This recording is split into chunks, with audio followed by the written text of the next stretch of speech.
7 a.m. Thank you for your attendance. Do we have anyone to confirm the minutes of the 12th of October? Councillor McMullen. Mr Mayor, I'll move that the minutes of the ordinary meeting held on the 12th of October 2022 be confirmed. Okay. Do we have a second to Councillor Ladbroke? Councillor McMullen, your name tags are swapped around with Councillor Guthrie. Oh, are they? We got a seconder? Can I, Yeah, please go ahead. through the chair, They're mixed up. could someone show me, through you, Chair, could Kelly show me when I did attend this meeting? Are there dates there when times when I was in the meeting at all? I just can't find it in my stuff here, so. It'll depend on whether depend on how I vote on this, that's all. Sure, please go ahead. Sorry. Through you, Mr Mayor, Councillor Edwards, when you were at the meeting and when you left is recorded throughout the minutes document. Yes, So, okay. yeah. So I would have left and come back, okay, yep. Correct, yeah. Yeah, no worries. Okay, thank you. And through the chair, most particularly, we start to see the movement in and out on page 13. 13, okay. Just bear with me. Oh, yes. Page 13, page Okay, left 14. at 10:27 and then, oh, yes, 11:27. Okay, thank you. Okay, any opposition? Does anyone wish to speak to the minutes? We're going to go to the vote. All those in favour? I'll abstain. Okay, 8-1 with Councillor Edwards taken as an abstention, which goes in the negative. Okay, moving on to the agenda.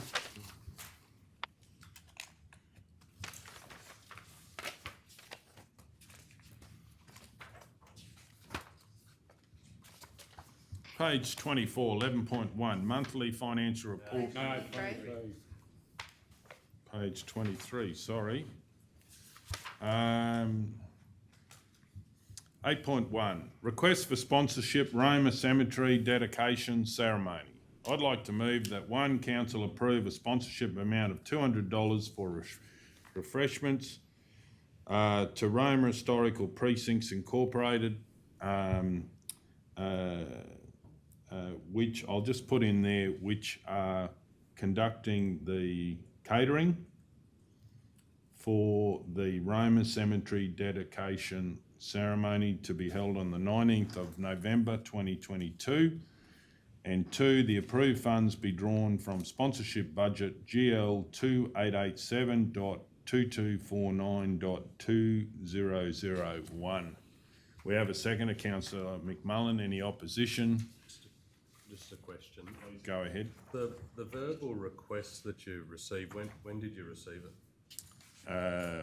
I would say probably a couple of days before I did the report. So it's just, I mean, I've got no problem with this, but it's incredibly unusual to end up with a councillor report or a notice of motion. This one is based on a verbal request. I don't think I've ever seen that. No, You always well, get something in writing from them requesting the support. and I do think that paying this to the incorporated body of Roma Historical Precincts for catering is a very clear thing what it's going to be used for. Just so you never asked them to send in a quick email just with the request for what they No, and it's just an amount of money which would go to do with the catering. I know the event's been on, they've dropped brochures on about the event, so I don't have a problem moving the motion.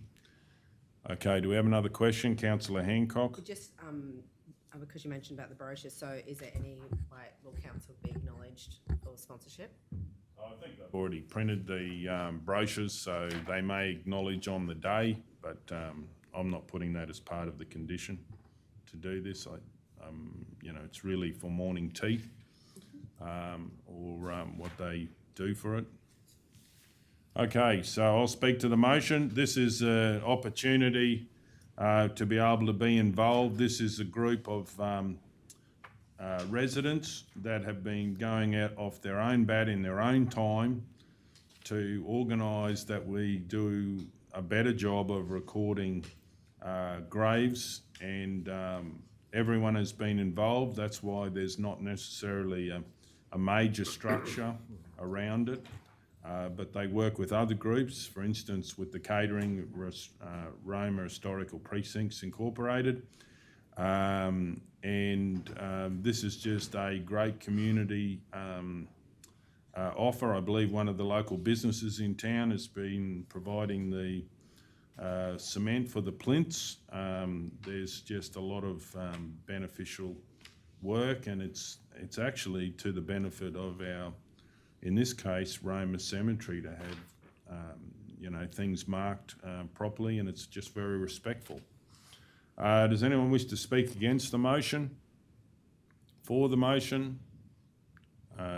We'll go to the vote. All those in favour? Yes. 9-0. 11.1, monthly financial report as at 30th of September 2022. Do we have any questions, or do we have a mover? Councillor Burkett. I'd like to move the council receive and note the monthly financial report for the period ended 30th of September 2022. Do we have a seconder? Councillor Ladbrook. Any opposition? Does anyone wish to speak? We'll go to the vote. All those in favour? Yes. 9-0. Thank you. Good job. Page 35. Page 35, 11.2, acceptable request guidelines. Do we have a mover? Question if I can. Please go ahead. I'd just like to know if there's anything changed in that at all. Look, through the chair, certainly through the chair, I'll defer to the Director of Corporate Services or the Manager of Communications, because there is some slight changes, because obviously our delivery model's changed.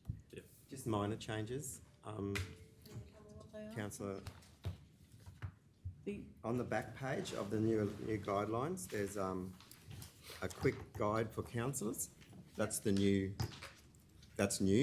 to the policy or to the guidelines, and it's just outlining where we put where you contact council through email and through the emails, which is S170A as well as council@Maranoa. So that's the major change. Everything else is the same, and it's only 2 years since we did the last one. So. yep. Through the chair, I'll just pick up, there is a slight change that is different, is on page 42 with your outside council meeting or briefings. We're just refreshing that, is that's pertaining to a directorate, a director pertaining to the whole council, or unsure CEO. So in your previous administrative guidelines, it was a little, I think you only had the CEO and the deputy CEO in relation to that. So that's just reflecting that you now have senior managers across those local areas, and they are also a point of contact for councillors in relation to acceptable requests outside of council meetings. Mr Mayor, if I can ask a question of the CEO, Please. because mine is following on from your comment. So on page 39, written request for information, documents, etc. does go to S170A. Councillors are not to include any other recipient in the email. I've sort of slipped into the habit of sending a CC to the director of that, whichever relevant area it pertains to. So is that, so on the top of that page? Councillors are not to include any other recipient in the email. It's on.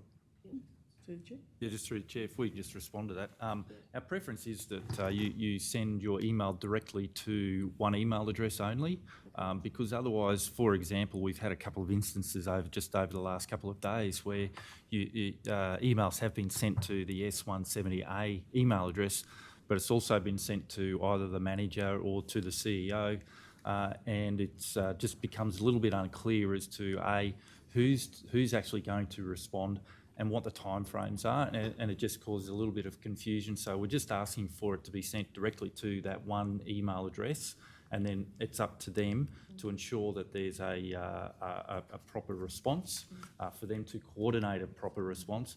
And that's what the S170A is. It ensures that we comply with what our requirements are under legislation to supply that information in as timely manner as we possibly can. Can I just say thank you for Can I just clarifying? ask something as well? Slipping into a practice that may not have been appropriate, just Yeah. to keep the communication happening. Yeah, and we appreciate your support in that matter too. Okay, Councillor Edwards?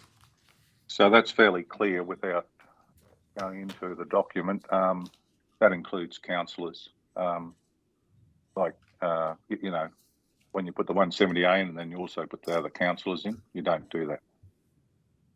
You're not done. Look, through the chair, the aim of this part of the legislation is for each individual councillor to ask for information in order for you to fulfil your role. It's really broad. It allows you to actually make very broad requests. What we're really saying here is it should funnel in, councillor, on your right, is it's your individual request for information. Yeah. So it is yours and you do own it. What we're asking for here is to say, look, in the interest of better governance, so that we can make sure that we're meeting your standards and that we haven't got multiple people all trying to give you the information, is come in through the section 170A email. What we do from that point is we actually move it into the customer request system. Why? So that we can keep long-term track of the issues, and that they can be retrieved at any time for you with a history of those Section 170s. We also report on them legislatively through our annual report. So the cleaner that is, the simpler that is for then the officer that manages the Section 170 to then redistribute out to to relevant officers within the organisation, recognising that often councillors may know exactly who will end up with the request. It's just a case of it is, a legislative. Yeah, thanks. Oh, sorry. Can I just keep going? Thanks, Madam CEO. So in the past, I've seen there where it's been shared with other councillors, or when the response comes back, it's been shared. Is that protocol, or is that part of this process, or not? I don't know. Through the chair, your practice is we don't automatically share it with everyone. We respond to the Section 170A request. Why? Because we've got a standard and a compliance issue to do that. However, certainly what has been discussed with me around the chamber is at times councillors said to me, look, I'm really happy for you to share that with everybody. And if that comes back through to me, then obviously councillors are saying, I think the information that I've received is of benefit to everyone, and I think that that's quite a good practice, is to just consider that. But again, we allocate resources to you as councillors to do this work. It meets the standard, and I know that at times 10 days might seem a long time to councillors, but by the time we take the request, put it into the system, go and retrieve the information, which might need to come from multiple sources. It's amazing how quickly this time period goes. We also go back and actually monitor whether we've met the standard, and you'll see councillors from time to time come back to you and say, did we answer that adequately for you? And the answer might be no. And so we go back and actually then look for that information and retrieve that, because we have an obligation to do that. Thank you. Councillor McMillan? Yeah, Mr. Mayor, I think the question's been answered, but actually, obviously what we're hearing, S170A is just in the main office, and it'll be then distributed to it's not local. Coordinated. Yeah, that's all right. Thanks. Okay, Councillor Hancock? And just to be clear, I guess, carrying on from what Councillor Edwards said, if we want the information shared with other councils, we still funnel it in singly, but maybe within that request we can actually include happy for this to be shared with other councillors. Sure. Your response is happy to be shared with other councillors, and so when it comes back it could go out. And I guess if that doesn't happen, as councillors, when we get the response from an S170A, we can share it with other councillors. That's right, through the chair. Yeah, if we specifically, especially if it's a broad topic and we all want to know the answer, instead of you're getting 9 emails, it might be. Yes. So.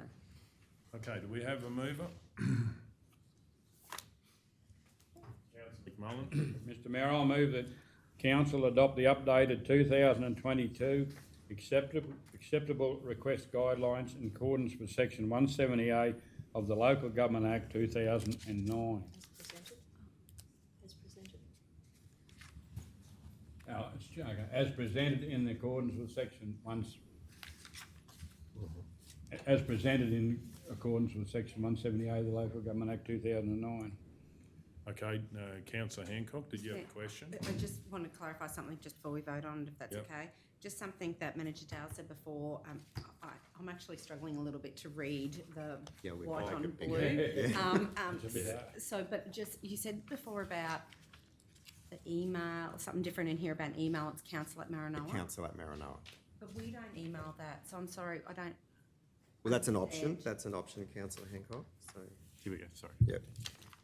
On that one, I can hardly. A community member has requested to submit a customer request on their behalf.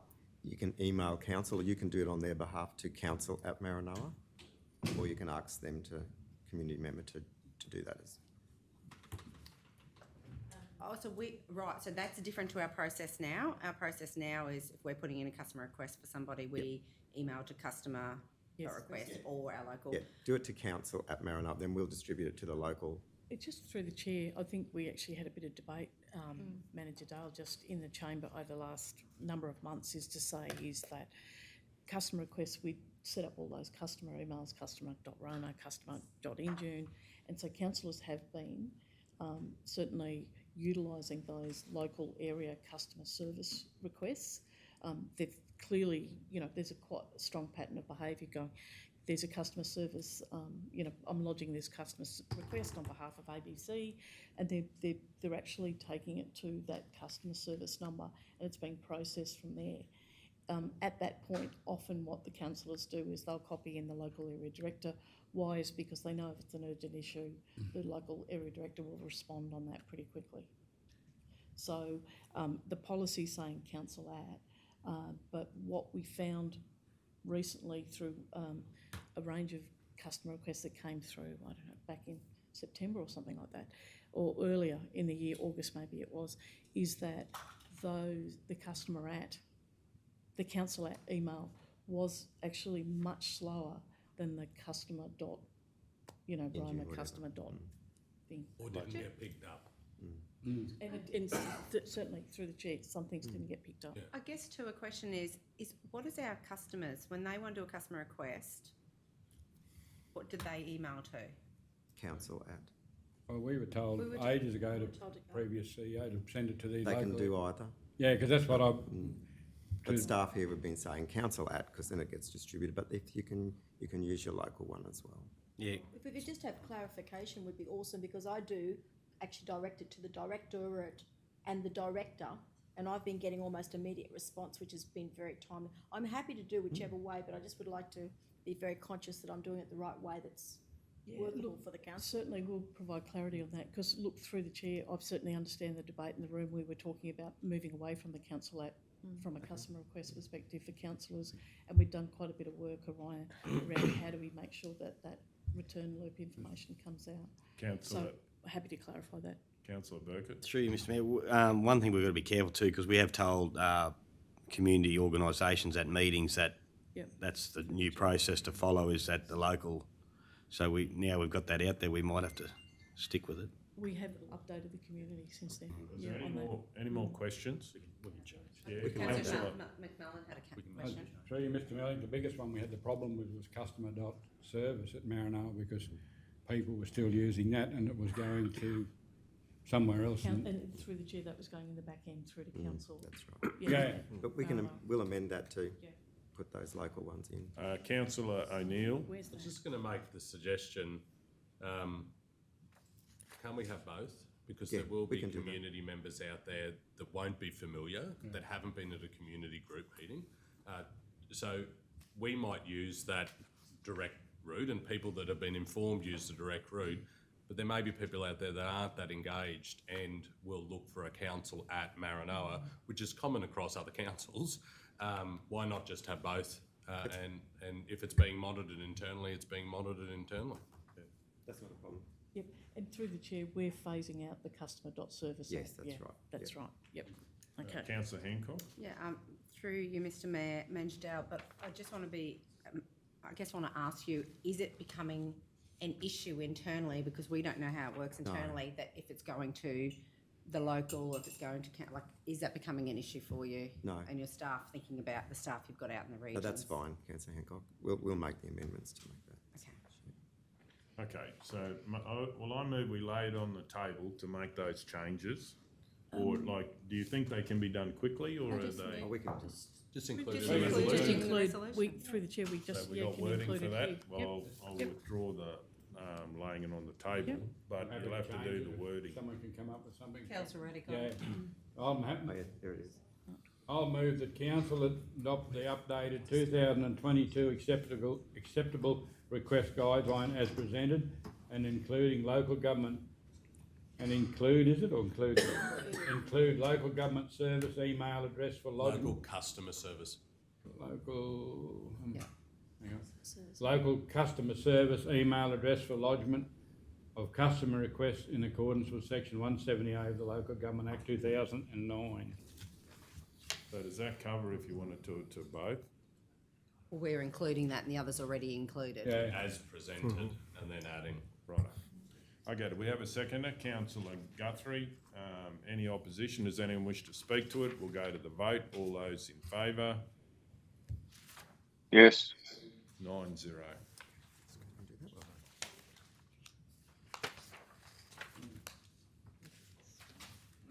Okay, next page. Got my rates report up there. Through the chair, it is, the next page is, page 44.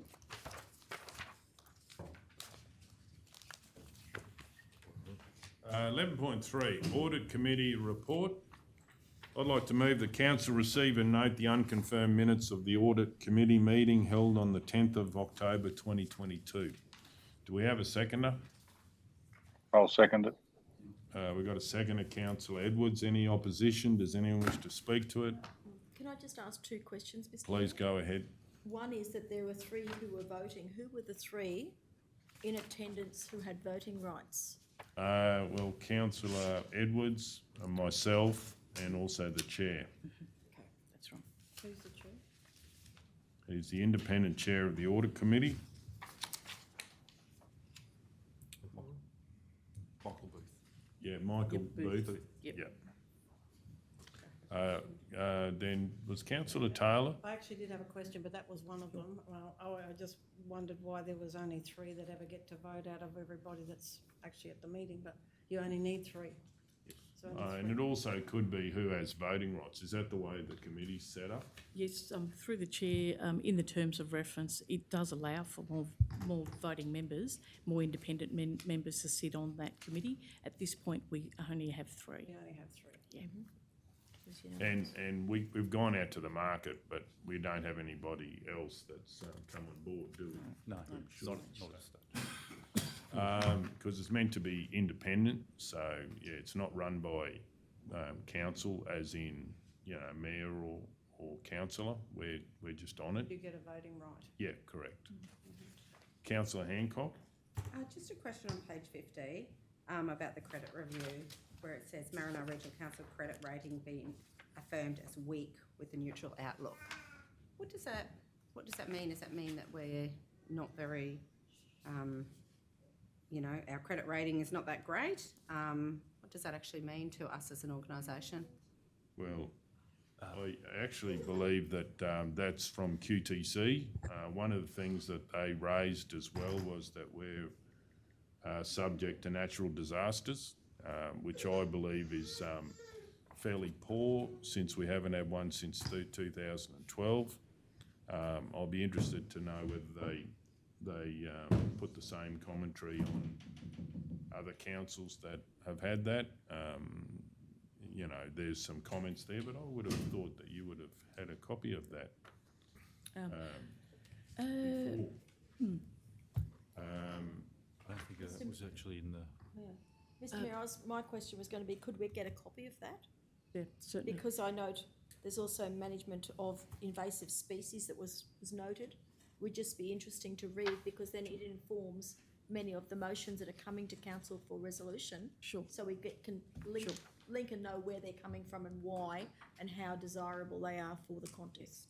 Look, certainly through the chair, the credit review is just a letter. There's actually work that's actually done where QDC come in and they work through a process of forecasting, et cetera, and have a look at the outlook, the longer term outlook for the council.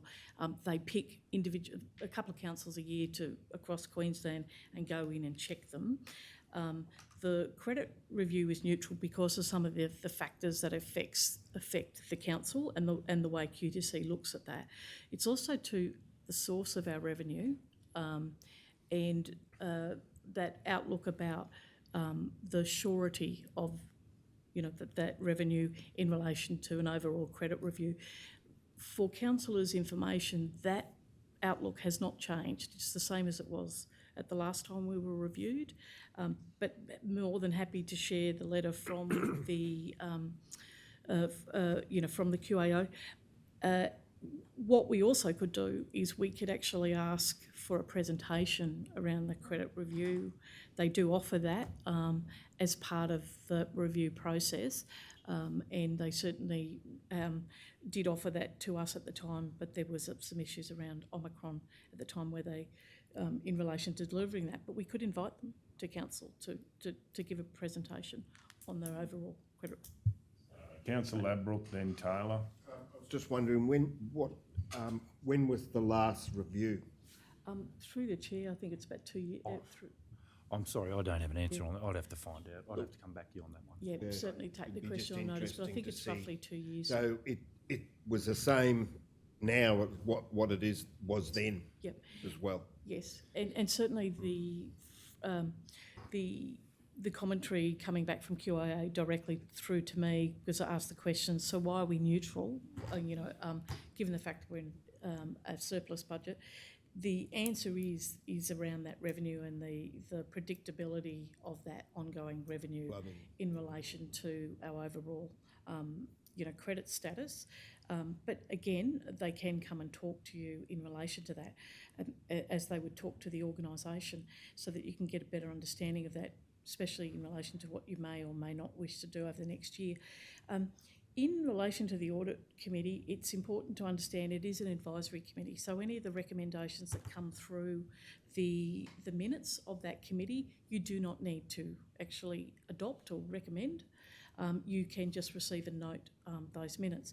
However, as the Chair would explain, is we use the Audit Committee as in that advisory capacity to have a look at these key documents for you, to have another set of independent eyes looking at these key documents to be able to say, look, certainly we as a committee endorse the financial statements. We've had a look at this, we've had a look at that, etc. That said, from a advisory committee perspective, they don't have a power to make council do something, but they are your hand on heart and your independent set of eyes to have a look at a range of strategic information on a financial basis. Can I just say something just to support Yes. that? Just to support that. Just what you said before too, Madam CEO, about the minutes themselves. Number one is they're actually we're only endorsing, as you said before. We're just noting. We're not doing what we're doing in these meetings, which is passing resolutions. It's just endorsing these actual motions. I think I got that right.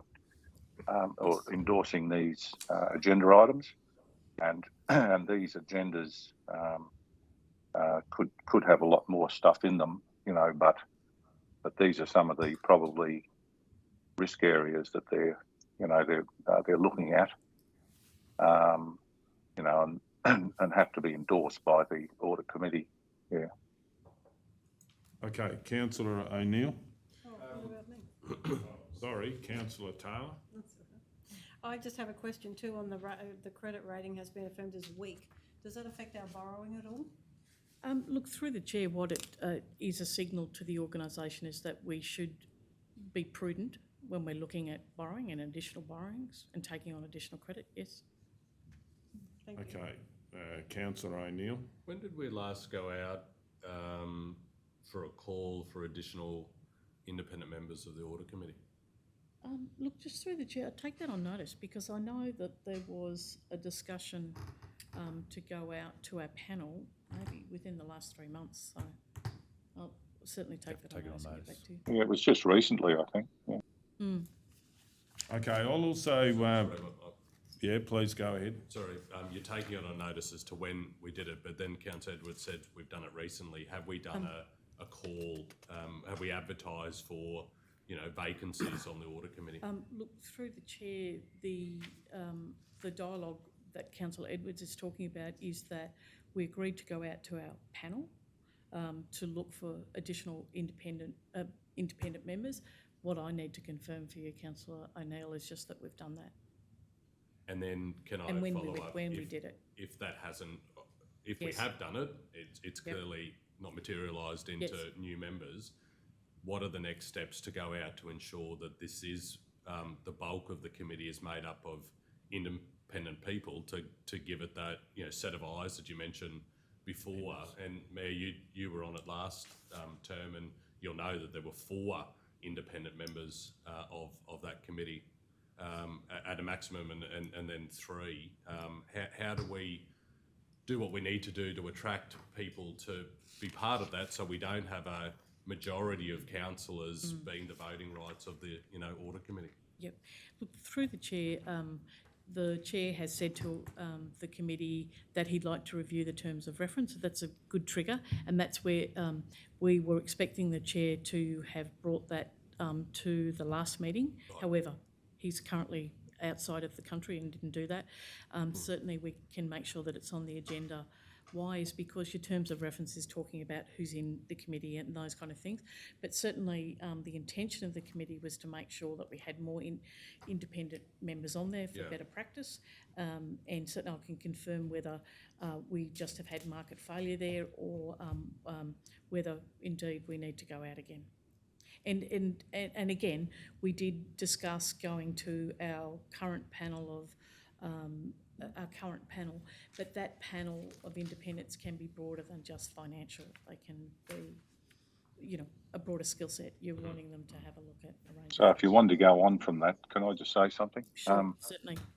If you wanted to go on from that, if you wanted another member, another councillor selected, you wouldn't, I don't know, obviously it's up for discussion, but if you wanted another councillor on the board too, that may assist, but then you'd have to have, possibly to even it up, you might need another 2 independent members, but there's nothing to say that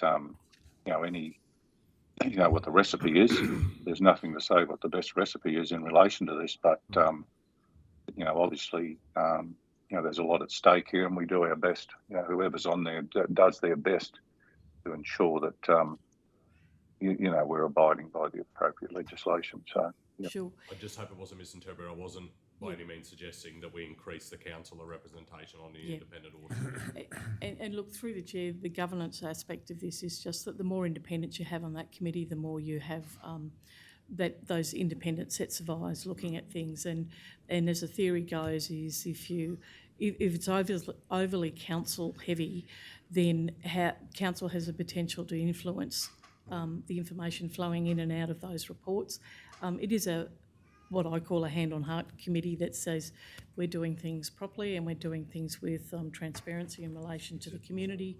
Why? Is because we actually have a number of independent people that actually look at this that are beyond council.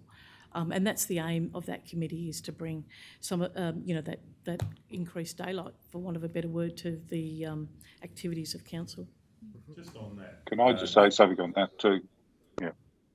Please go ahead. Yeah, sorry, we've got the internal, and just going on what Madam CEO said there, we've got the internal auditors and basically people within the council, and then we've got the external auditors who you'll see. I'm not sure if they're on there, but and then of course we've got the QAO, Queensland Audit Office. So yeah, there's all this stuff going on behind the scenes, which is quite extensive.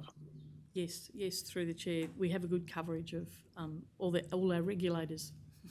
Just for clarity, and all councillors should know this, that this term, we obviously had some members that retired from last term, and this term we went out, and what came back is that there was one person available to be on that committee, and nothing has changed, and the reports you've had before, nothing has changed. And so I'm surprised at the comments about getting more when we've had the same thing.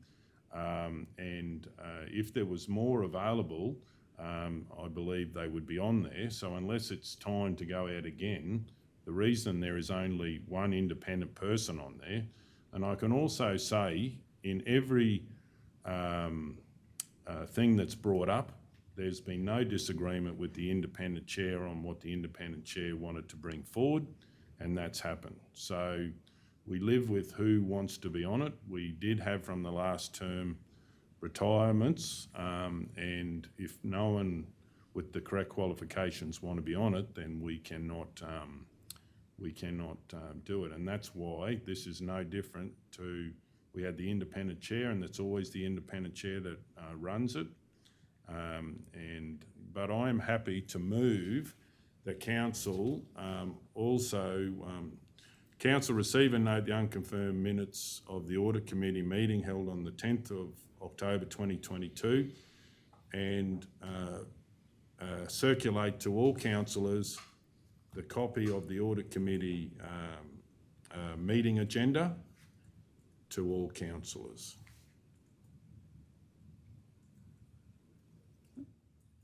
Okay, is the seconder happy to change that? Yeah, the Audit Committee meeting agenda, okay, yep. Mm-hmm. Okay. Yep.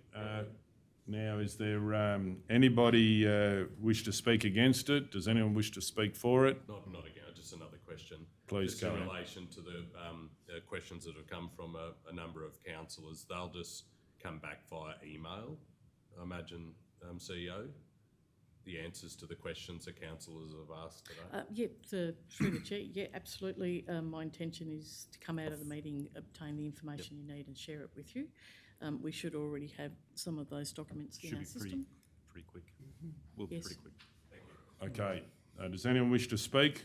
We're going to go to the vote. All those in favour? Yes. 9-0.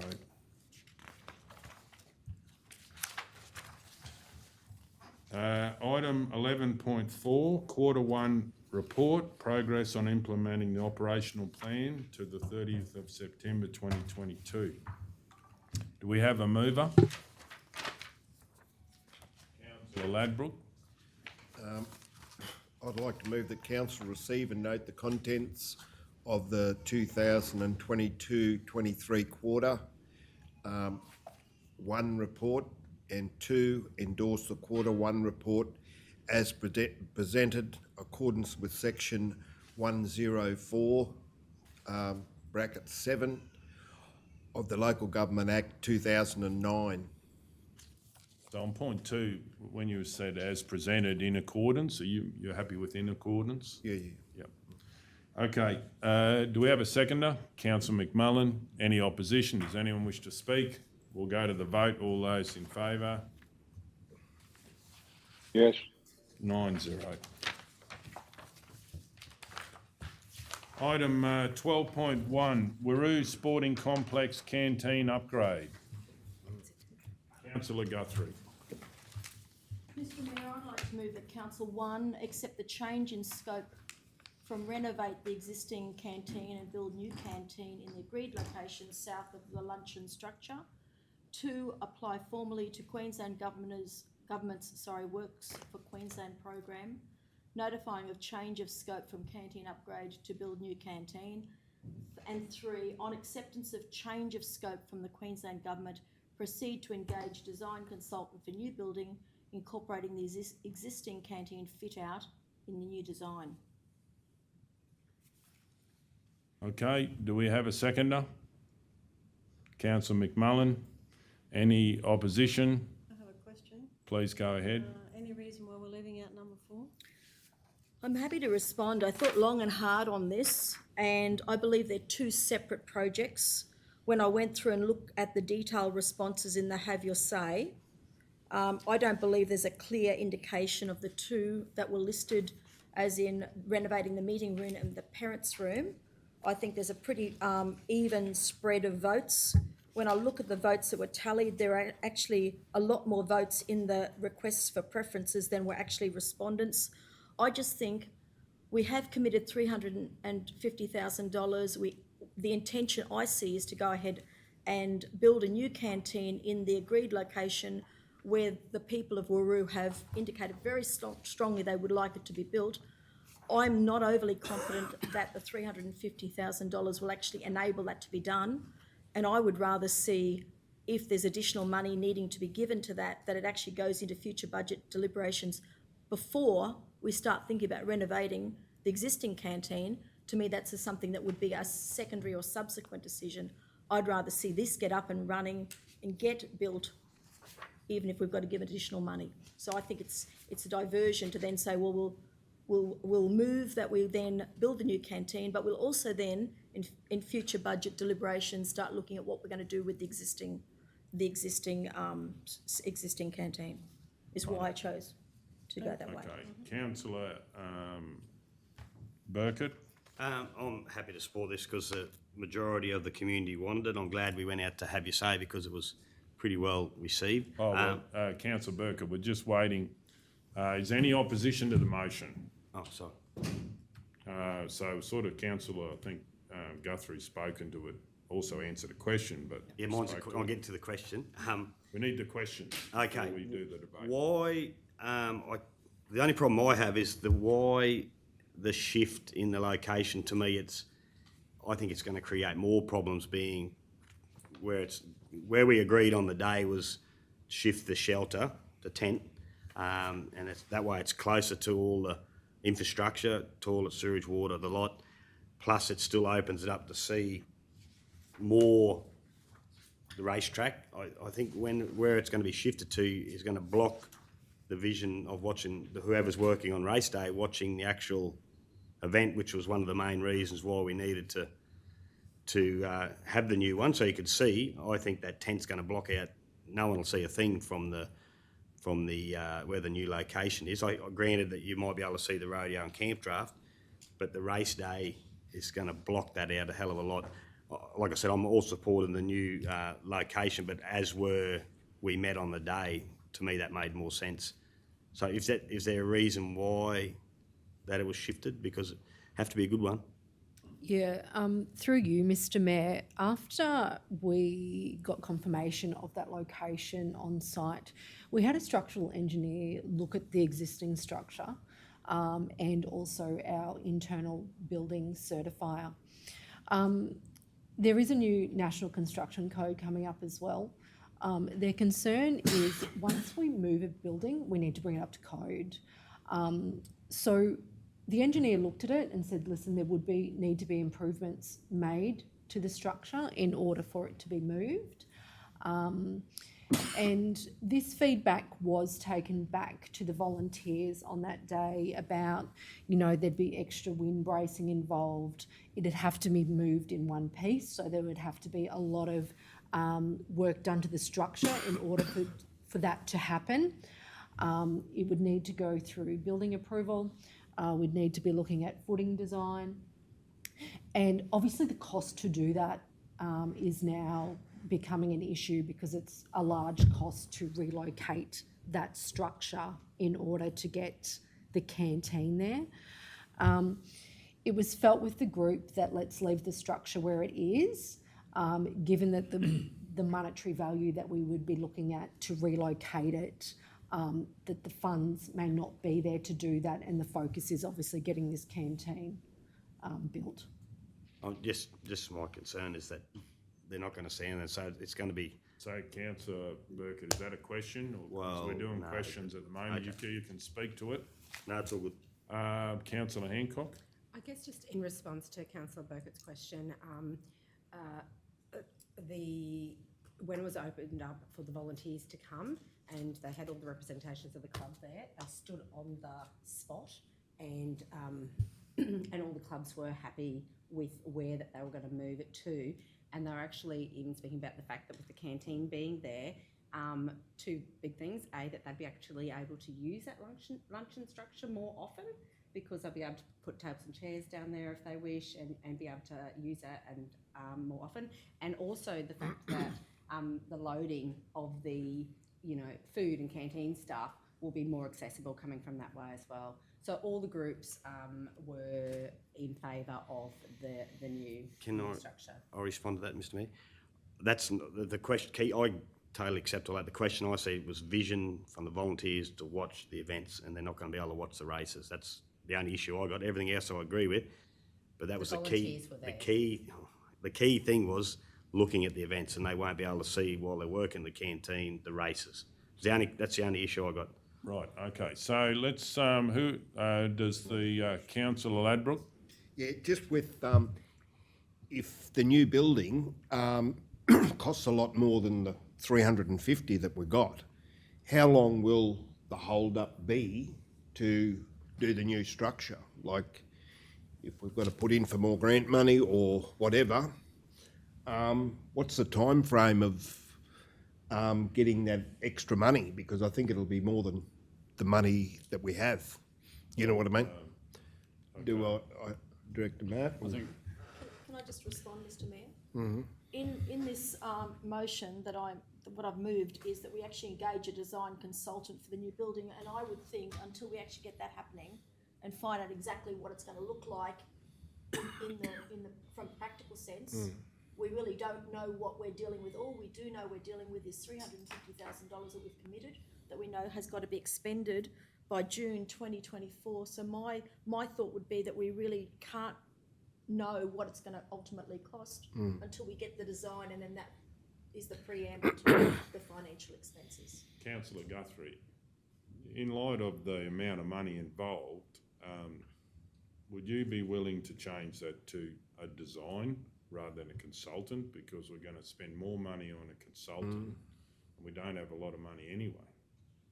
Do you want a design That money consultant? is going to get chewing up pretty quick. I'm happy to maybe defer to Manager Lisa and just ask, or even the Director of Warroo. I am trying to get best bang for buck. I'm trying to get for the Warroo community structure. Will that be, in your experience, are we better off just going for the design, or is the consultant a better way to have them oversee the whole project? Through you, Mr Mayor, I think just seeking clarification over the word consultant. The design consultant is purely there for the design, working with the groups, working with us as councillors to come up with something that is suitable for the users and council. There has been a clear expectations with the group of the approximate size of this shed, given rates of square meterage of previous projects that we've done. So there's no secrets there to the group, of the expectation of this facility. They want it to be a shed, let's look at existing fit out that we've got to repurpose it into this new building. We obviously do need a design, because if we don't have a design, I've got nothing to base, costs on and going to market with. So the word consultant itself is just purely for the design. I don't believe we'll be looking at a large cost for a design consultant, given that we are looking for a shed structure. We will need to meet food safety standards. We will be looking at a site inspection to familiarise themselves with the site. And a big part of this project will be look at the existing fit out of the canteen. There's really good existing steel shelving there, repurposing that into this facility to look at cost savings. So will a local do that? Well, Councillor McMullen was next. Mr Mayor, I've raised this before with other projects, and I've just heard that everyone's happy with the shed, which I agree with. As far as the shed goes, I mean, the group's probably come up with a figure over the area floor space. I believe when we go for these shed type constructions, we should be going out to the market, to the shed manufacturers, saying we want a shed 5 metres by 10 metres, whatever it is, and they give you all the designs and all that for that, and the footings and all that requirement. Get it up, and then look at employing someone then to help set the kitchen up, if that makes sense. Yeah. So through the chair, what you're saying there, councillor, is a design and construct project. Yeah, that's probably correct, so yeah, because we know how wide the existing canteen is. I mean, not off the head, but, you know, the kitchen spread across 10 metres or whatever it is. You might want to allow an extra meterage, but And is the officer able to give us an understanding of whether a design and construction project would save any more money than procuring a designer and then a shed Yeah. in two separate stages? Yeah, I think the big thing is when we're looking at a project of this, it's getting right where the locations of water, like our services, you know, when we're dealing with a concrete slab there, you know, we've got to get it right, where our sinks are, where our grease traps are, where facilities are going within that building to ensure that we've allowed for that. And I understand building a shed structure with the slab, but we also need to think of, you know, the ventilation. It all needs to be lined. We need to consider access to that. I don't believe there would be a benefit in doing it separately because, you know, if we've got limitations, if we've got, you know, let's say they put a beam somewhere that we ultimately then need to put exhaust and stuff in, that hasn't been considered, I believe, with the steel frame structure working around the facility. I don't believe there'll be advantage by building the shed, then fitting it out. Councillor Guthrie? Mr Mayor, can I just, or maybe through you to the CEO, can I ask what the wording was, and I know this is putting you on the spot, for the Injune Forestry Museum? Maybe Manager Lisa might remember. So did we go for design and construct for the Injune Forestry Museum, or did we go for design consultant? Through you, Mr Mayor, that one was a design consultant. They were engaged, and then we went to the market with the plans. I think the best thing about that approach is that everyone is quoting on the one design. It will be hard ultimately when people have different ideas then to come back to the table when we've got a real range of price variants that we can't compare like with like, versus if we have the design locked down, we're comparing apples with apples, not apples and oranges, if that makes sense. So Mayor, in the light of that, I think I would prefer to leave with what I'm going to put up for consideration by my colleagues. Righto, so we have a mover and a seconder. Did Deputy Director have something to add? Deputy Director, did you want to say something? No, I'm happy. I was probably just going to raise an issue with design and construct model, but if council are looking at considering this one, I think I'm happy to leave it at that there. So, Okay, does the mover wish to speak to the motion? I did actually answer the question that was raised. To me, the crucial thing is actually getting the canteen built. We went out to have your say, and I think we had 41 individuals who responded, so there was a very good, I think, cross-section of people who had opinions. I'm very mindful that we have allocated money and it needs to be expended, so I'm just keen to see this now get up and erected. And I will also say that I thank all of those people who took the time to indicate a request. As I said before when I answered the question, I just was not I was not 100% confident that I could have voted for this if we had gone with part of the resolution being to consider the renovation. I just thought that was a separate, and I thought let's not muddy the water. That can be something that gets considered in our next budget, and it's more likely that we'll need to revisit this to see the financials anyway. I think that this will be a positive for all of the people in Warroo, and I do encourage them when they may be thinking about the parents' room, is that are they aware that there's a mobile parents' room that can be accessed? So there are solutions to lots of things that they may be requesting. It's just a matter of then sourcing. And I think that if this does get up and running, I think that it will be a positive step forward. Does anyone wish to speak against the motion? Or for the motion? Councillor Hancock? Thanks, Mr Mayor. I am excited to have this come to the table today.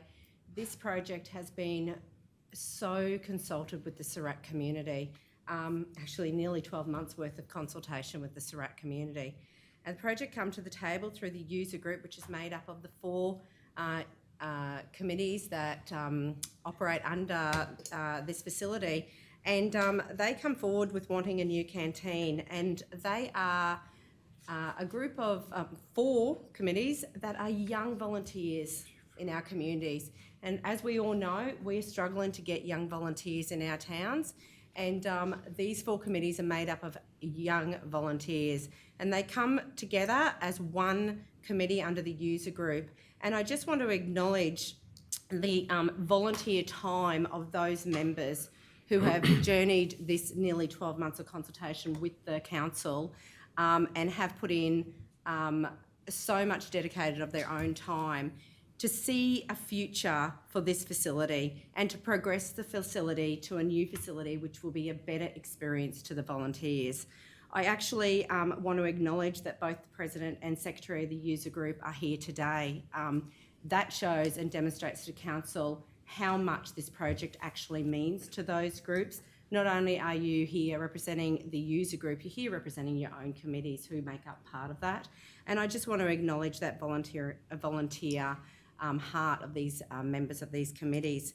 I also want to acknowledge the fact that it is a community facility, and so Council went out to have you say and ask the Surat community what they would like. And 41 responses from Surat community on have you say, that's an overwhelming response. And I too want to thank the Surat community for getting on board and having their say. This is the right place to have you say, and I want to thank them for putting forward and taking the time to have their say. And obviously before us we've got this recommendation to do the new canteen, and I fully support it. Not only do I support the user group coming forward with wanting to progress the facility, I support the Surat community who's overwhelmingly is supporting the new canteen as well. And I just implore councillors to actually vote for this, vote for the new canteen, support this committee, this young committee, support them, support the Surat community, and most importantly, let's support a decision that will affect generations and generations of volunteers to come. Does anyone wish to speak against the motion? I'll speak against the motion. I won't be supporting this because I don't believe it's good value for money. In my time as council, I've seen council waste considerable amounts of money on consultants. I won't be supporting this because I do believe there's not a big budget to get this building done. I will be supporting the concept of the building, but I do believe that the 2 concerns I've got is originally we were shifting the shade structure, so I think it's disjoining the site. We do have complaints that people say if it's to do with the race day, the one day of year. I was actually in favour of looking at the 2 facilities. So now one is being shifted further away, which I don't believe is the best practice. I think it's just where we do things on one side to save cost, and on the other side we're getting a consultant in after we've already done considerable amount of works. I also found that getting consultants in and drawing up plans means that we pay far more than the market can pay for a private individual for something that will do the same performance. So I do believe if we're spending our own money, we would not do this. And I believe council needs to be looking at value for money. So I certainly won't be supporting this motion. Okay, does anyone wish to speak for the motion? Councillor Burkett. Yeah, Mr Mayor, I agree with some of what you're saying, and but I think if we go on any longer, the value for money is going to get less, and I also think the community's been waiting. And I agree there should be consultation because there was a lot of grey areas in it. It isn't overwhelming. There's 40-something people, but still we're still slowly getting people to bring forward their. I'd like to see 400 or 500 applicants, put their thoughts in, because that's what we need from the community. But it is good that we got 40-something. The parenting van, I agree with. I think that's probably been underutilised, and I think now that Surat know about that, that's a tick a box anyway. because that's a needed thing at any function. I hope that they get to get funding down the track and utilise under the grandstand, because I think that's a great historical asset to any community, and I think it's a great spot for a number of uses. The only concern I have, which I did voice before, is the main concern and all that feedback was they want to see events from being a volunteer, and I just think it's cruelling the race. I'm not sure about everything else should be able to be accommodated by watching the events while they're working, but no chance in the race club, which is a shame, but it is what it is. And once you do have working bees and build structures down the track, sometimes you can get caught out, but I think that's a great asset to the shaded area, which they don't want to lose. But yeah, my only concern is the race day. Happy to support, but. Okay, does anyone wish to speak against the motion or for the motion? Councillor O'Neill. I'm going to speak in favour and support it today. I'm not a volunteer of the groups down in Surat. I volunteer here in Roma, and so for me to make a decision, the feedback that we've received through the Have Your Say process, but before that, when we've been down there to meet with the community groups and the users of this facility, speak volumes to me in making my decision.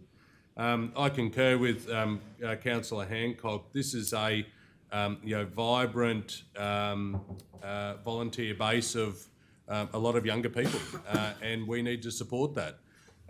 We've got a scattering of volunteers across the region that are younger, but nothing like we're seeing down in Surat. And all power to the groups down there and getting in and backing what is a community facility, supported and managed by council. But at the end of the day, we're here to support our community, and they've spoken. I personally didn't need it to go to Have Your Say because we'd met with the community groups down there and organisations, but a majority decided to go to Have Your Say, and the community has spoken, and they've spoken, in the feedback that they've given to us, that this is the direction that they want to take this investment. And I'm more than happy to support it, and I look forward to coming down to events, to seeing it being used, and the volunteers happy in a new canteen that will allow them to be able to be more interactive with the community base in which they are serving, and be involved in the events that happen at this particular facility. So all credit to the community that provided us with the feedback, and I'm more than happy to support the resolution today. Okay, does anyone wish to speak for or against the motion? I'd like to just speak. It's a bit confusing, this whole thing, for me, not obviously not for everyone else. I'm just listening to the debate, and I'm just looking at number 3 there, and it talks about and then you look at the report, and then you look back at that, and you think to yourself, well, there's only a certain amount of money, and just how much money is going to go towards, different parts of it. So obviously, if I get the gist of this, is that the more money goes towards the design consultant, the less money there is for the building. So it makes it very difficult, whether it's going to come in on budget, or whether the people are going to get bang for the buck. Not that they won't, but I just, I certainly support it. I certainly acknowledge the fact that people want it, but whether or not we're going to get the best thing out of this, it's going to only time will tell. So I think that's going to be a very, very important thing going forward in the future. So, based on balance and that sort of thing, I think, I'm going to vote against it. But please, I'm just saying, don't take that the wrong way, because, there's lots of, there's more to this than meets the eye, I think. Okay, thank you, Councillor McMullen. Yeah, Mr Mayor, I'd just like to, I'm supporting it. There's been some questions asked, and I fully understand. I believe the money, once the design's done, should give us some slab and a shed. It may not be lined, and it may not be fully equipped with everything, but I'm anticipating it'll go that far, and then we'll have to start looking for more money. I think there'll be enough money there, I might be wrong, unless it's a massive size, we're talking about to build the slab and a shed, prepared to do the rest, and we'll have to start looking for other funds then. Okay, Councillor Ladbrook? Yeah, I'm in support of it as well. My only concern, if there's a shortfall, like we've taken 12 months to get this far, and if there's a shortfall, how long is it going to take till it's finished? You know, because I don't think 350 grand doesn't go very far. That's my concern. I'll just You make know? a comment on that. Councillor Ladbrook, through the chair, just don't forget that the community, a lot of the community is fully behind the project, and there's opportunities there through the user groups to help and assist as well. So it's not, the onus wouldn't be 100% on council, I wouldn't think, and you know, through the operations of council in the field and also through the user groups, we might get an opportunity to assist that project in other areas as well. So we'll certainly work towards that budget, but but we'd always come back to you as well if there's an increase as well. Councillor Hancock? I appreciate I've already spoken. I've just got some information to share to the councillors that might just help with that. I just wanted to give some feedback to the councillors that the user group, when we're on site that day, they are actually more than happy, following on from what Director Matt has just said, to actually do in-kind work to go towards this project to try and get the most for their community and to try and get the most. They are willing to do in-kind work, whether that's carting gravel, whatever it takes, they're willing to get behind this project. I just wanted to pass that on. Can I just say something? Yeah. Yeah. So Councillor Taylor, following- you all right? Sorry. I was actually just going to say exactly what Councillor Hancock, when we were down there, they were more than happy to, you know, cart the gravel, do whatever they needed to do. So, and you know, there's still a good old chook raffle to raise money. So I think they'll be fine. Lunga's done the same with a lot of their stuff. Okay, Councillor Yeah, Edwards? based on further debate, you know, it's nice to see a few more things have come out of that, out of the debate, and you know, obviously the community want it, and you know, if that's the case, you know. But gonna go Councillor through Edwards, anyway. if you don't have a question, you've already spoken, I think. Oh, sorry. If you have already spoken. I was able to speak again. Sorry. Okay. Yeah. No, Sorry, just I was going to speak. I was going to speak again for or against. Yeah. Okay. Yeah. So, but if it's not a question, then we just stick to everyone having. No, the question was more towards what else was going to be included in that. The in-kind sort of thing. That was all. And to ask. I wasn't aware of that. But anyway. Okay. Righto. And does the mover wish to sum up? Yeah, I'd just like to say that I have been sitting and listening to the conversation and deliberating further because I am moving it, and I did want to make sure that I got the best wording, etc., and very clear about what to happen. I'm going to once again say I believe the engaging a design consultant is very important. Now I've thought about it. Because if the intention is to incorporate the existing canteen fit out, and when we went for the visit and we actually looked at the facilities there, the conversation was that they were going to take as much as they could from the existing building.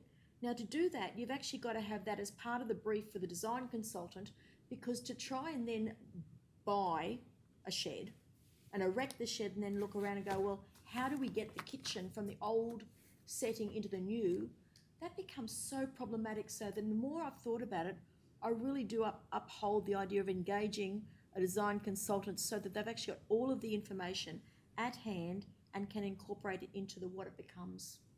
And I do just believe that it needs to be happening as soon as possible, because we have given the money over to that project and they do need to be acquitted by June 24. Okay, on that note, we'll go to the vote. All those in favour? I've decided to say yes. All those against? 8-1 if I can call for a division.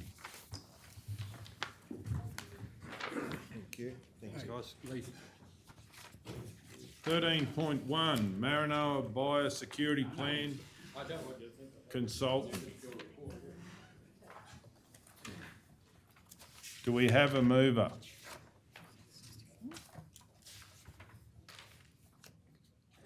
I ask what it involves exactly? Yeah, please go ahead. CEO, what does this one involve? Thank you.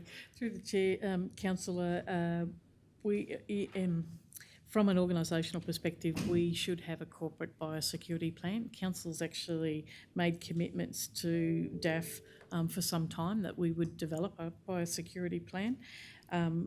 We had actually get funded. With sorry, them? beg pardon? With DAF? You're funded by DAF. Yeah, that's right. And so there had been some previous reports to council in relation to this, but certainly since the new director came on board, what he's managed to do is get the project back on track and work with DAF to have an active process with the intention of having a draft biosecurity plan in December.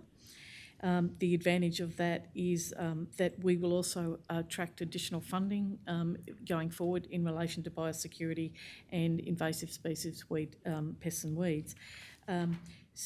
One part of that biosecurity process is engagement and consultation, and the officer is intending to ensure that he consults across not only this region but the Balonne and the Goondiwindi Shire region. And he's asking for the nomination of councillors who might wish to attend those meetings as observers. Councillor Guthrie? Mr Mayor, is it appropriate to self-nominate? Yeah, you definitely can do that. Is it? So did you want to move something or? I would love to move unless councillor Hancock has a question. Just my question would be, is that what councils are interested in going on? And obviously councillor Guthrie is, so I'd have a problem with that, but like we have actually, is there any other councils who want to go on it? Be my question. I'm good. I probably would. Okay, so, well, do you want to move something, councillor Guthrie? Mr Mayor, I'll move the councillors. Councillor Guthrie was first. Well, yeah. So do you want to move something? I'd like to move that Council 1 nominate councillors Guthrie and McMillan. No. You don't No, wish to Taylor. decline? Taylor. Taylor? I was gonna- Taylor? Yeah, I was going to Huh? move you and councillor. Okay, well, I'm happy to move that councillors Guthrie and Taylor participate in the biosecurity consultative group as observers and to provide details of landholders that councillors know to be knowledgeable and interested in pest and weed management, thanks Kel, and who may be interested in participating in the biosecurity plan consultative group. We have a second, councillor McMullen. Any opposition? Does anyone wish to speak to it? Can I just ask another Please question? go sorry, ahead. Through you. How many people do you want on in the group?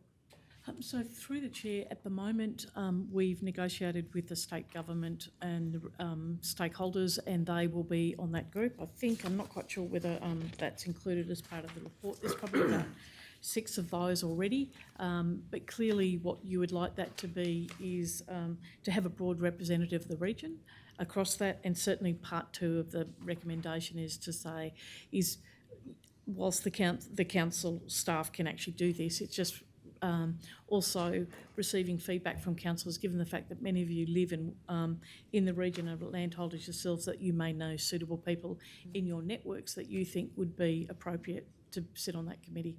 It is a virtual committee, so it isn't always necessary to turn up in person. Just a question, Mr Mayor. Yeah. Like it says, provide details of landholders. Obviously, we'd have to talk to some of the landholders. Yeah, wouldn't we? there's consent to share those Yeah. details through the chair. Through you, Mr Mayor, just with that, I know I'm happy we've got 2 nominations, but can we, if we know landholders, we just pass that on to these guys or to? Through the chair to the local area council? Director of Baringa, Yeah. yes. Yeah. Through the chair, I have been given a lot of names, but I don't know the people, and it's hard for me to track down their email addresses and phone numbers. So I've just done a little table there. If you wouldn't mind providing their, if you've talked to them or if you know they're keen. Yeah, if you can provide their phone number and email address, just so that it gives me a head start, if that's okay. Okay, councillor McMullen. Could I ask a question of the director? you've said you've got a list of names there, which is understandable. There's a lot of people from all areas of the Shire. Would you suggest we sort of look at one to the west and one to the east or something like that? At least, yes, Yeah, at least something. No disrespect to anyone, we don't want 3 or 4 from the one area. And how many do you need, or would you suggest? I'd love to get around 8 landholders on there if possible. Okay. Because we get them over the last 6 years or whatever it is I've been here, we get them from all requests from all, or questions from all areas of the Shire. So yeah, probably 2 from each of the, excluding Roma, but 2 from each of the other 4 areas where there's a majority of our rural residents, as it roughly. That would be fantastic. Yeah. Thank you, Councillor. I'd actually have a couple from Roma that would be really In interested. Roma. Yeah, we could make it 10 quite They live easily. out of town. Well, what locality are they in? Well, one would be in Bungle? Bungle. Yeah, that's what I said.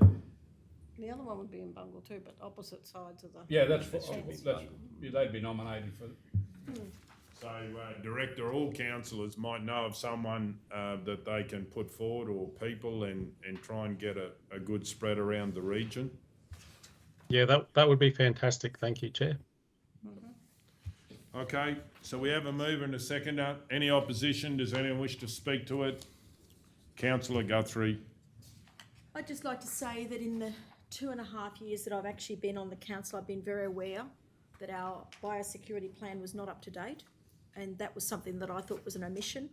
I'm also very mindful that I have been to local groups in the community who have raised issues with regard to things like lovegrass, and I'm also very, very aware of issues with wild dog. There's a whole range of different things that come into play. I'm very pleased to see that we're actually doing something about this, and I'm also very aware that in the current circumstances, without going into a lot of detail, with cattle producers, etc., there is concern with particular types of things getting into our community that we need to be on top of, and this is the first step towards, or the very important step towards it. And I also draw my colleagues' attention to the fact that we've just passed in 11.4, we've just passed the one of the subject headings was basically the need in the audit to have a management of invasive species. So to me, all of the parts are coming together, and if this can be progressed as it needs to be, I think it's a very positive thing, and it's a way forward rather than a retrospective step back.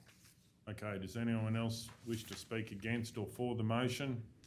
Councillor Burkett. For the motion, Mr Mayor, this is another tick for us of having local directors with a skill set as Director Seamus has got, his background, and not only this, there's another one coming up, another report, just adds another string to our bow. And I think if things have been neglected in the past, they're getting back on order. So I applaud him for bringing this forward, and also agree that I went to the Lovegrass one, and the amount of people that were down for that. There is a lot of people that would be willing to offer advice, and we could probably there'd probably be more than 2 that put their hand up, but I think it's great, and I think we're in good hands with these 2 ladies, so I'm looking forward to see the outcome. Okay, Councillor McMullen. I was going to basically just follow on from what Councillor Burke, thank the Director for putting his knowledge in the background knowledge into this subject and getting it moving. Thank you, Seamus. Director Seamus, I should have said. Does anyone else wish to speak? I'll speak. I would like to see that we have 10 landholders on here, and I'd like to see that there's a spread of the 5 operating areas, at least 2, and they're geographically spread in those areas, because there is major differences in the areas with land type. Obviously some weeds are the same, but a lot change. And when you get round the region and you talk to landowners, it's amazing the variation. So, I certainly support this, and I would like to see that we had 10 landholders that are on this, that are geographically diverse, but based in all of our areas. Even, the town of Roma has weed issues, as all of our towns do. So I think having all of that on board will be very, very beneficial, and I'd like to thank the Director on the work that he's done getting this back on track. Can I just Okay. say something? Please go ahead. Councillor Edwards. I'll be speaking for it, but just with a caveat, when these things are done, and I don't, apparently the report's coming out from the government soon, but just want to sort of make people aware that, whilst some plants and species or, whatever may be considered under the, whatever they decide may be considered to be a pest, there's other things that have to be considered in the community. I'll bring it up here because there are some things in the community which may be considered invasive species, but the plants themselves are not invasive as far as the community is concerned. And if anyone wants more information on that, I can tell them about it. I know of two things that may be invasive in the rest of the state, but they're not invasive in southern Queensland. So, we've got to be careful on what is invasive and what's not invasive, but I'm just aware that once this report goes through, those particular items may be cleared, even though they've been there for over 100 years, these plants. And I won't go into it now, but if anyone wants further information, they can talk to me about it. But yeah, that's it. That's the thing I'm concerned about. Okay. Okay. Can I make a comment, please? Yeah, are you summing up? I'm happy to sum up. I was going to make a point just to respond to Councillor Edwards. I think our point of reference needs to be the National Register.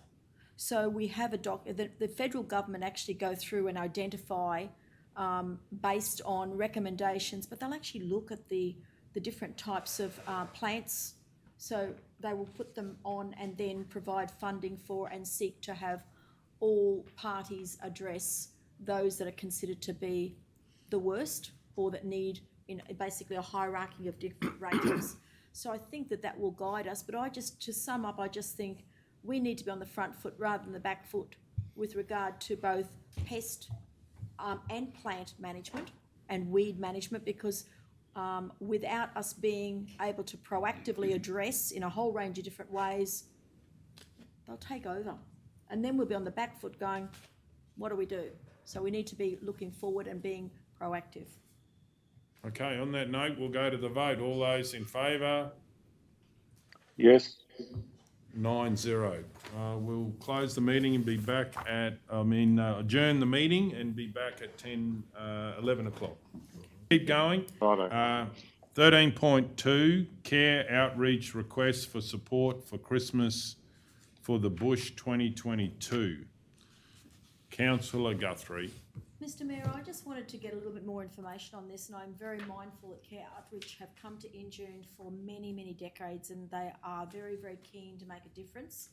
But I see in the motion here, the authorising the Chief Executive Officer to liaise with the Injune Caravan Park lessees. My question is, that's the one that I've got a sticking point with. I'm just wondering whether or not consideration has been given to places like Possum Park, or even the old library that they've used in the past in the Guadalaycock Park, and why they've decided that would be a request there. I'm also wondering, after talking to some people in Injune, whether there's been a conversation or communication being had with, say, the youth group and some of the other interested parties who actively work with them when they're in Injune. So I'm just trying to get my head around whether or not this has been through a reasonable discussion point, consultation process, and whether or not some of the other options have been exhausted or even investigated. Because in the past, they've actually used the Injune Community Centre for the Christmas in the Bush. They've had changes happening every year. I'm just wondering whether or not it's been part of discussions with Injune community. So I'm just wondering if anybody can answer that. If not, I would like to request that it gets laid on the table further to discussions with the Injune community. Well, let's ask the Director first. Yeah, through the Chair. Certainly there's been some feedback from the community, and there's some consultation with Care Outreach in previous years. there's been conversations with the caravan park and those sorts of things. So the recommendation that's here before you is very much come straight out of what they requested in their letter. It is a year that the bush is doing very well and the Injune community are doing very well with high commodity prices and rainfall and whatnot. So there is some potential community sentiment that why do we have this group coming into our area that, what actual service are they providing? However, we very much have actioned their request and brought it to council for consideration today. But certainly, we do have the ability to go back to the community and dig deeper. Councillor McMullen. Mr Mayor, I'm more than happy with it. Just like to clarification. I don't think we have an Injune work camp. I think it should read Injune workers camp or accommodation. We don't have an Injune work camp, do we? As in, it's probably a poor wording there. Yeah, that's right. Just when I first read it, I thought, confusing. With the Mitchell work camp. Injune workers accommodation or something like that. Certainly, not work camp as in the Mitchell facility. What it went to mine straight away and I thought, no, we don't have one. You're correct. Okay, any other questions? So is anybody, so do you want to test your motion alone on the table, otherwise does someone want to move it? Yeah, I'd like to test the motion to lay it on the table, pending further conversation with interested groups such as the youth group, etc., just to determine whether or not what they've requested in the current circumstances. So I've got a bit of an issue now. I've got a conflict with work group. I haven't declared it. Righto, well, Indian please go. work group. Sorry, but Please go ahead. Kel, you got the other one there, please, that I put in? Because Do you have a conflict with laying on the table? well, you mentioned work groups. Procedural motion to lay it on the table. So, okay. Don't worry about that. Well, It comes up again. the actual Through report. the chair, you will still have to vote on it. So if you think that the conflict is such that you need to declare it, it's probably Well, best practice the just to word declare it youth regard, group and then can't say it, the It's not in the report though. but no, it's been, Councillor Guthrie, are you happy to withdraw your, lay it on the table? Withdraw my previous comments, and I'd like to then maybe have a procedural motion that lay on the table, seeking further information. But what I was wondering is, if Councillor McMullen wants to declare a conflict, are you happy to withdraw your motion to lay it on the table till the conflict has been done? Oh, for sure, for sure. Okay, Councillor McMullen, would you wish to put a conflict? Kel, what was the other one, Kel? Right at the end, I put it up.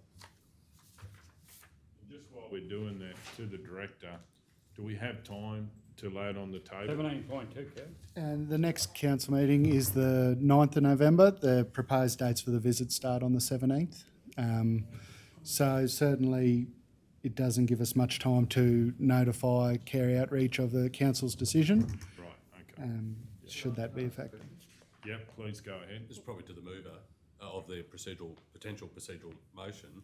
The things that you want to happen, right, those conversations, could you not embed that as point 3 of the resolution? So if you think about that while we're getting this conflict done, and then we'll do the conflict and work out where we go. It may not be a conflict yet until the mover states what she's going to. Well, she withdrew about lay it on the table, so now we'll deal with the conflict and then we'll get on with the meeting, so. But you've asked a question and that saved time, and I asked a question, and Okay, I didn't know. Councillor McMullen can. Now I'd like to move it. I've got a conflict of interest, 13.2, care outreach request for support for Christmas. Myself, Councillor McMullen, family members, Leah Williams. Leah's the acting principal of the Injune School, State School. Whilst the information in this isn't, whilst the Injune Youth Group, the Injune Youth, while the Injune Youth Group has been mentioned, the Injune Youth Group has been mentioned in the report.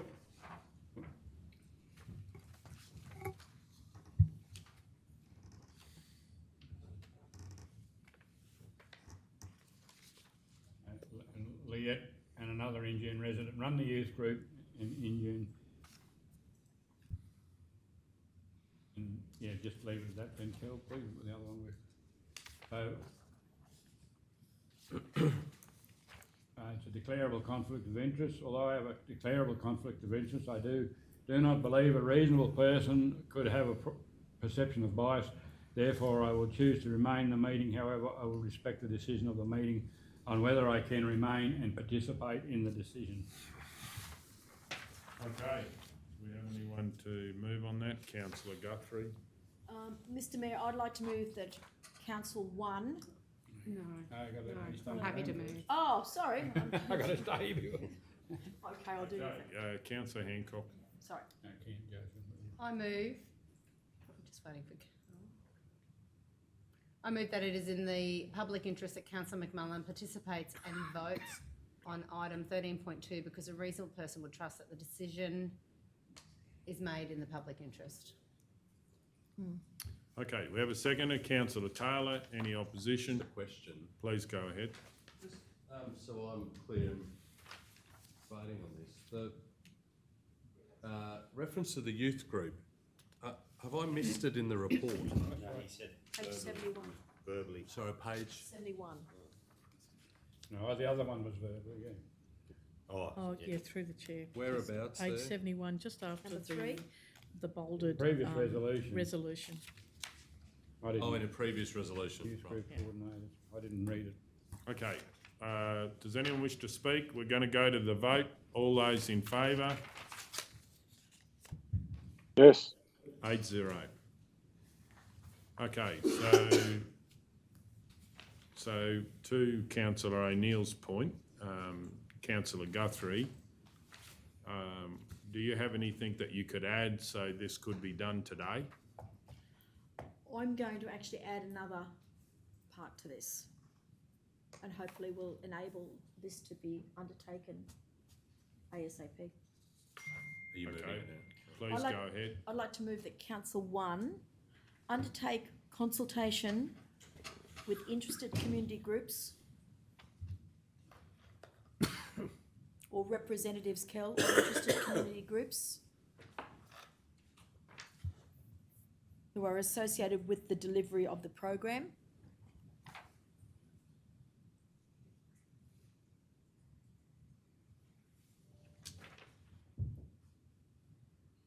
Christmas in the Bush 2022.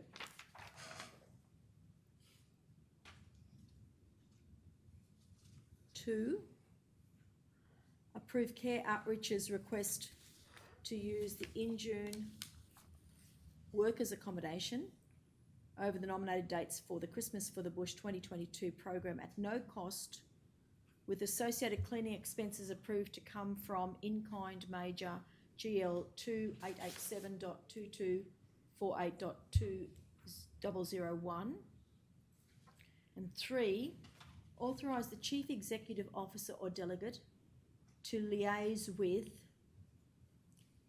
either the Injune Caravan Park lessees to negotiate a discounted rate for care outreach volunteers staying at the Injune Caravan Park, or alternately to investigate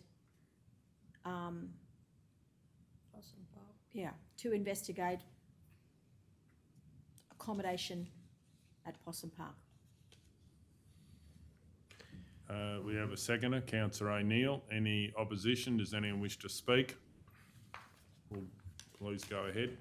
I'll just say that we have had this particular group, Care Outreach, coming to Injune for many, many years, and they have done it with a very sincere intention to make a difference and to deliver, good cheer at Christmas time of the year, and also to be able to assist those at various points through drought and through hardship and all sorts of things.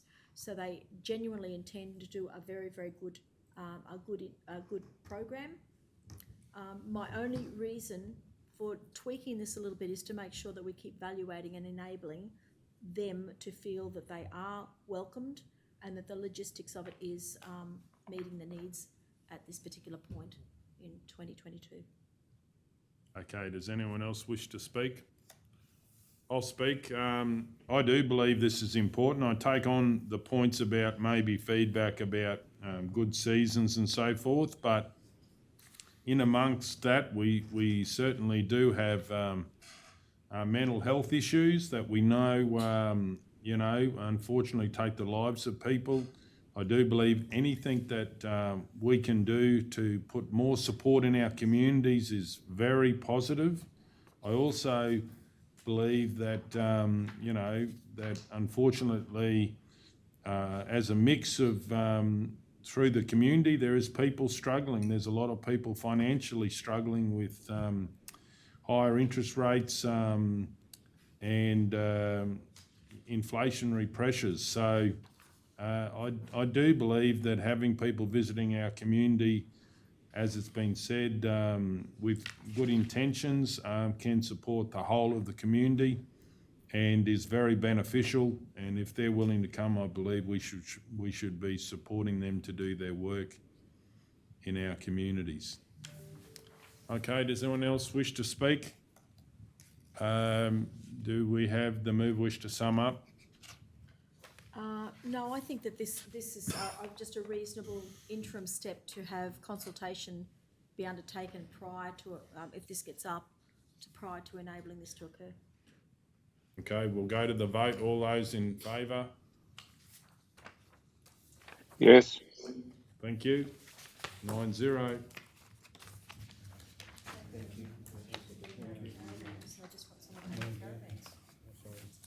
14.1, Community Grants Applications Round 1, 2022-23. Councillor O'Neill. I'm happy to move, but I imagine there's a conflict. Councillor Ladbrook, we can split them. We'll split them up so councillors can be in the room and split it up into two. Senex and community. Yeah, I just thought with that, it's been gone through and. It hasn't. This is This is the decision. So you need to, but we can split it up. So if there's a conflict, you don't have a conflict on the whole lot. You just have a conflict on Whatever easiest. Yeah, I thought once we made the decision in there. The decision's been made. That's through the chair, just to recommend, you're recommending, Yes. which saves council time and energy. They So is it broken up into? The Senex grants and the community grants. Yeah. That is easiest. Okay, so we'll deal with the community grants, Roma Show Society, New Year's Eve Spectacular as a separate item. We'll have to do the lot, we'll have to do all the community grants. Yes. We can only split it into two, We can split into two. not just the show society. No, that's right, but we're going to do that so it can be Yeah, made but a it's on conflict. page. It's got all the rest on the back page. On the next page. Yeah, but the councillor doesn't have a conflict on the rest of them, so it We can can't- do them as two separate parts of community grants. There's only one part of community grants.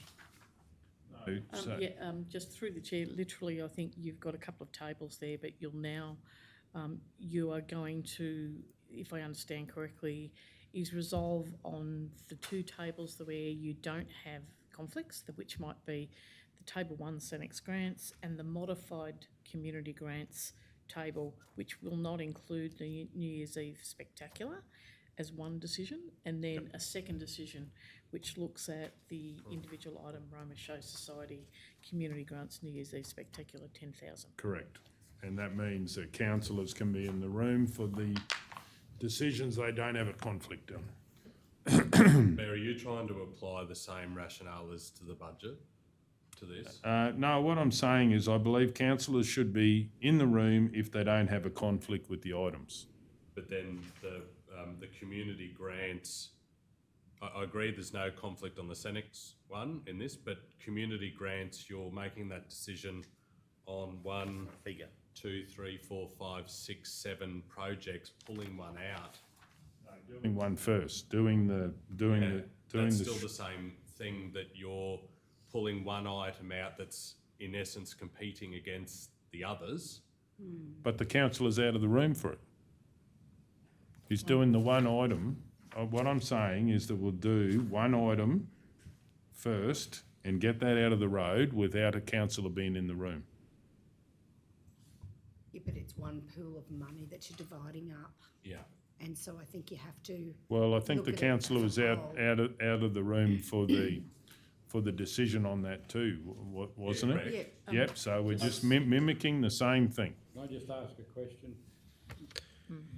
The council left the room on the day Yes, for one item. for one item, and that's what I'm saying, that one item would be dealt with first. But today, on the day of the assessment, you are individually assessing them to meet the criteria. Today, it's grouping them together as to whether we fund all of them.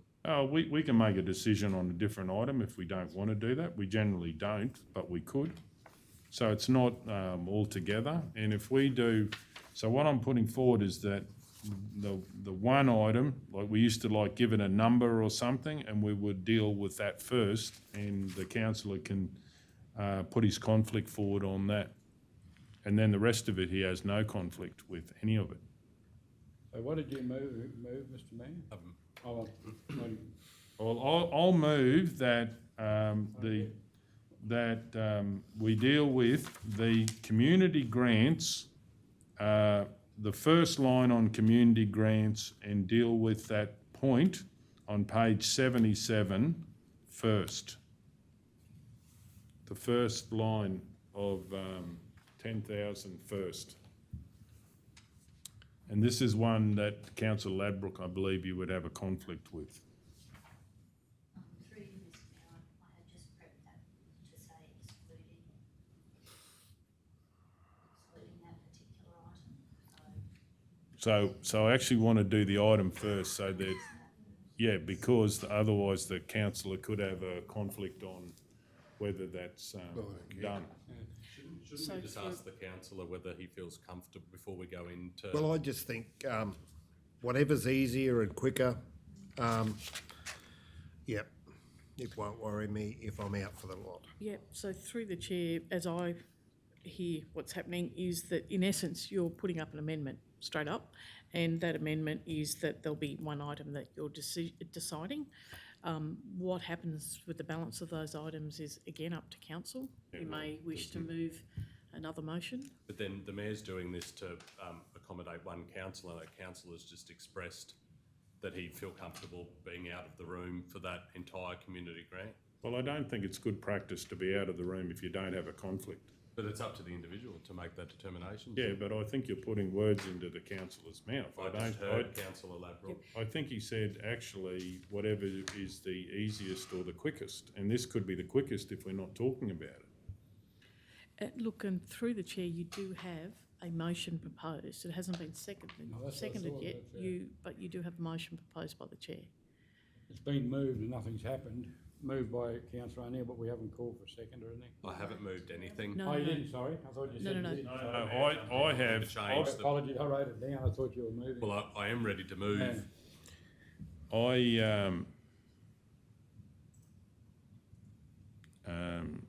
What I'm putting forward is that, so what's the best way to do it, CEO? So through the chair, there's, I suppose, a number of ways.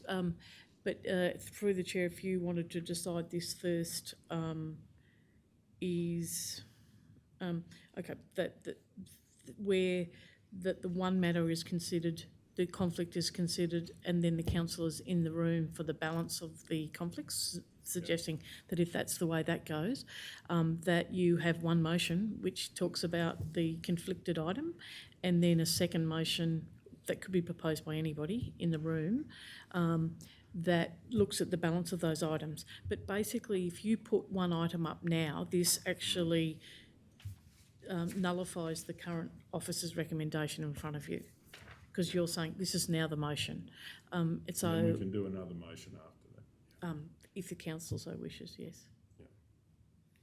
So I'm moving that, so Councillor Ladbroke, have you got a conflict on the Show Society? Have we got the...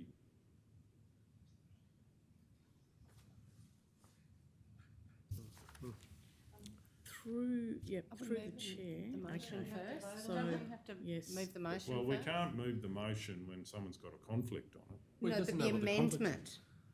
Beg pardon? Haven't you put forward an amendment? Hasn't moved anything. Well, No, it's I'm ready a, to move it, but I don't want to move it when someone's in the room with a conflict. You haven't proposed, you haven't, how do you know you've got a conflict unless you? Well, but we're on 14.1 and there's a conflict in there for Councillor Ladbroke. So he should just move a conflict on the fact that it's in community grants. Well, I think it's actually one. He was in the room for the rest of it. He was on the panel for the rest of it. In the room for the assessment, not in the room for, because today's the decision. And of whether nobody we've- moved anything yet. no, well, it's still not seconded. something. Yep. I'm happy to move. No, Councillor Ladbroke, do you want to do a conflict on your 14.1 to do with Roma Show Society? Yes, I do. Please go ahead. Yep. On subject, item number 14.1, particulars of interest, community grants application, round 1, 2022-23, Roma Show Society. Declaring councillor is myself, Councillor Ladbroke. Person with the interest is my wife, Alana, who is president of the Roma Show Society, and the action I will take is just leave the room while the, where are we? I will leave the room while the matter is being discussed and voted on. Through you, Mr Mayor, Councillor Ladbroke, is that a prescribed? Prescribed, yes, I missed that, yep. Type of conflict is a prescribed conflict of interest. And I'll leave the room while the matter is being discussed and voted on. Thank you, Councillor Ladbroke. Okay.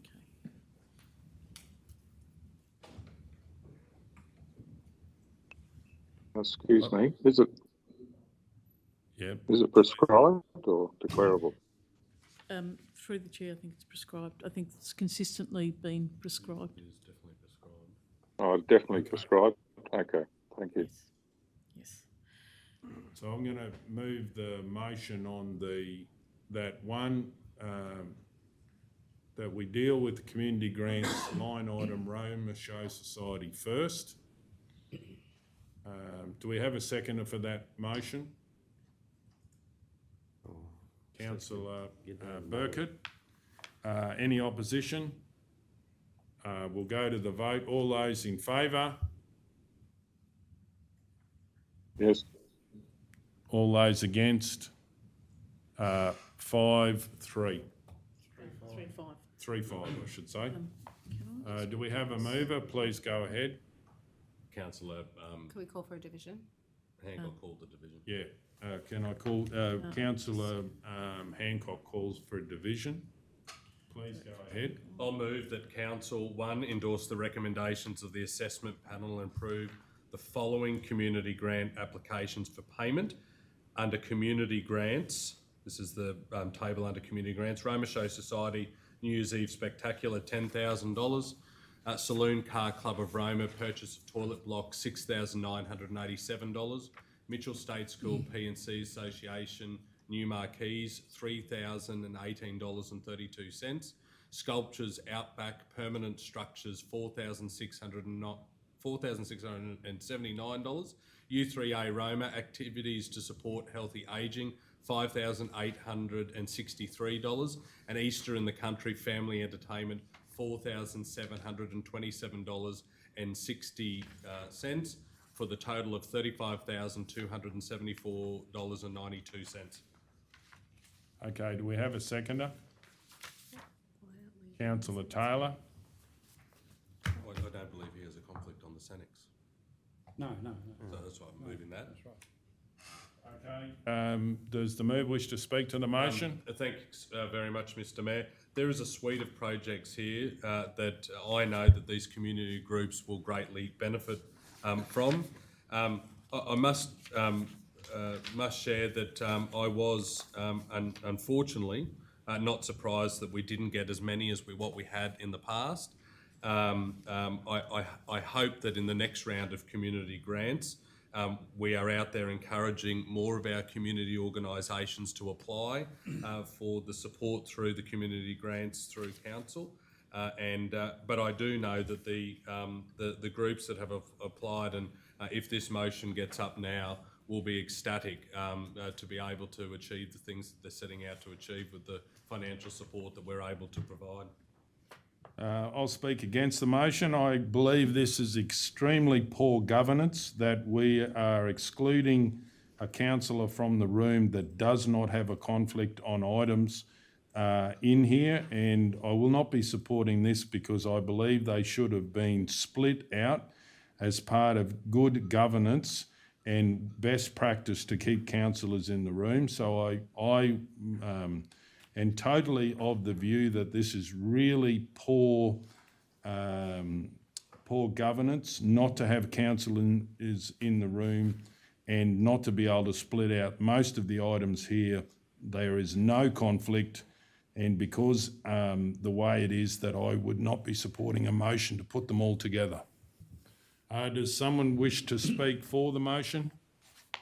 Councillor Hancock. Yeah, Mr Mayor, I'd just like to congratulate the community groups that have took the time and energy to apply for the community grants and congratulate them on their applications. And I too was surprised to see that it doesn't look like we've got anywhere near that we expended half the community grants money that is available with the community. And so I would just like to encourage the community organisations to continue to support the council community grant applications and process, and to get their applications in the next round of funding, and make sure that they have the opportunity to get some funding towards some really great projects out there. Okay, does anyone wish to speak against the motion or for the motion? Look, just through the chair, do we have a seconder for the motion? Yeah, Councillor Taylor. I Yeah, wrote great, Councillor thank you. Taylor. Yes. No one else wishes to speak. Does the move wish to sum up? Just to say, Mr Mayor, that this motion is about supporting community groups. It's about highlighting the support that council provides in the form of community grants. There's been a lot of community money expended over many, many years under this round of funding. This particular decision is no different to that.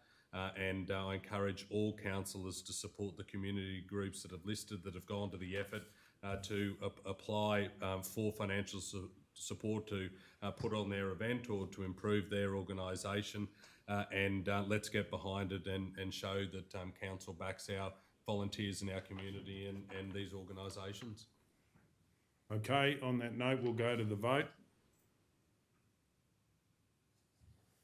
Yes. All those against?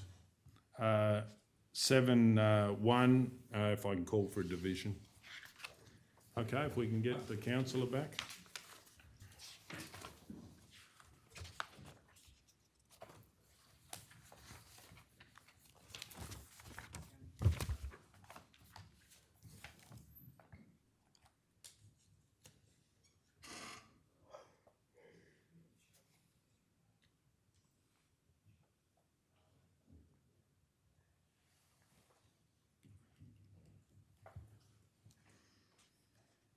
Okay, we're still on 14.1 community grants round 2022-23. Do we have a mover? Councillor O'Neill. I'll move that Council 1 endorse the recommendations of the assessment panel and approve the following Cenex grant applications for payment. QCWA Jackson New Freezer, $399.50. Heartchurch Roma Love Community, $1,698.50. Roma and District Laboratory and Mineral Society, get the name out there, $451. Noongar Community Association, Have Christmas Fun and Learn, $1,335. Bendemeer Pony Club, Bendemeer Shield, $900. Injune Retirement Village, Firewood Storage Shed, $2,375. And the Biomount Community Recreation Association Centenary Celebration, $3,000. making that a total of $10,159 of community and Cenex grants. We have a seconder, Councillor Ladbrook. Any opposition? Does anyone wish to speak? Councillor O'Neill. Again, there's a suite of projects here that I know these community groups will greatly appreciate, and I look forward to seeing them come to fruition.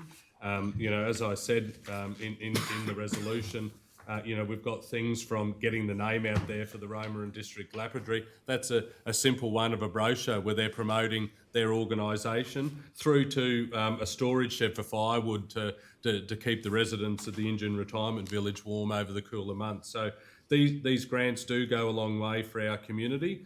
I do want to acknowledge Cenex, and they had a representative that Councillor Ladbrook will remember, with Trevor Robinson on the day, involved in the assessment panel. Cenex have been a major supporter of the community grants and the addition of the smaller grants with the support of their organisation. I think it's important that we acknowledge that here today and encourage them to continue providing that support, because I know it is really important, and that the community appreciate the support of this organisation in these smaller grants. So I encourage all councillors to support these suite of projects and to see the initiatives come to fruition. Oh, and if I can, I do want to thank the staff too. Carly's here today, and Jane. They ran a very efficient process. It was seamless from my perspective on the assessment panel, and I'm sure I can speak for Councillor Ladbrook and say the same from his perspective. So thank you for the staff for making it a very easy process. Okay, does anyone else wish to speak? Councillor Ladbrook. Want to back up what Councillor O'Neill said, and thanks to Cenex, all these community groups. I'm sure they'll be quite thankful for the help that Cenex has given them. Does anyone else wish to speak? Does the move wish to sum up? No, thank you. We'll go to the vote. All those in favour? Yes. 9-0.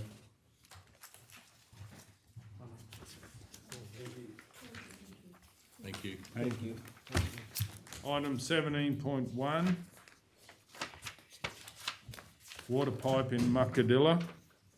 Councillor McMullen. Mr Mayor, I'd like to move that a report be prepared for an upcoming council meeting to provide costings to replace any of the aged poly pipe that feeds the Muckadilla Hall, also goes on through the park and to the rifle range. I'd also like to find out the costings, if we can, of how much money we've spent repairing the one in front of the hall that over the last 6 years, it gets repaired today and it's leaking tomorrow, and I'm not knocking the workers, I think it's the aged pipe. So I'd like a full investigation into that. So you just have to make sure it's right up on the screen, Councillor McMullen. You said it quite a bit there. Probably can paraphrase it a bit. Provide costings to replace any of the aged poly pipe that feeds the Muckadilla Hall parking lot. How much has been spent over the last 6 fixing, in particular, the leak at the front of the hall?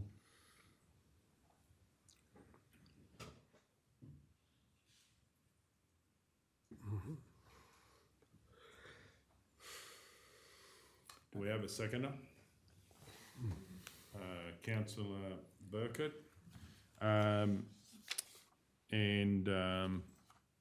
Does anyone wish to speak to the motion? Then we're going to please go ahead. No. Okay. Anybody against? Then we're going to go to the vote. All those in favour? Yes. 9-0. Item 17.2, water access to Injune Township entrances. Conflict of interest. Councillor McMullen. Item 17.2, water access to Injune Township entrances. The councillors, myself, Jeff McMullen, the family members, Leanne Williams. Leanne is acting principal at the Injune State School. While this information isn't in the report, I believe it should be declared. I should declare it. Leanne and another Injune resident run the youth group in Injune, and this group tend to the gardens at the entrance mentioned in the report. It's a declarable conflict of interest. Although I have a declarable conflict of interest, I do not believe a reasonable person would have a perception of bias, therefore I will choose to remain in the meeting. However, I will respect the decision of the meeting of whether I can remain and participate in the decision. Councillor Taylor. I'd like to move that it is in the public interest that Councillor McMullen participates and votes on agenda item 17.2 because a reasonable person would trust that the decision is made in the public interest. We have a seconder, Councillor Burkett. Any opposition? Does anyone wish to speak? We'll go to the vote. All those in favour? Yes. 8-0. Okay, do we have a mover? Do you want to call the? Oh, I said 8-0. Oh, okay. Can I, sorry. Please go ahead. Mr Mayor, I'd like to move that consultation be undertaken with Advanced Injune Beautification Subcommittee, 1. Sorry, I'll start again. I'd like to move that 1, consultation be undertaken with the Advanced Injune Beautification Subcommittee, and 2, a report be prepared for an upcoming meeting confirming the financial and practical considerations associated with water connection to the town entrance points.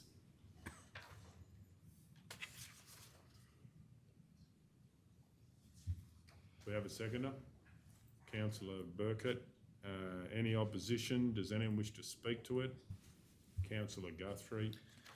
I'd just like to say that I know that the Advanced Injune Beautification Subcommittee are busily looking for ideas, and they've actually scoped out some new signage for the town.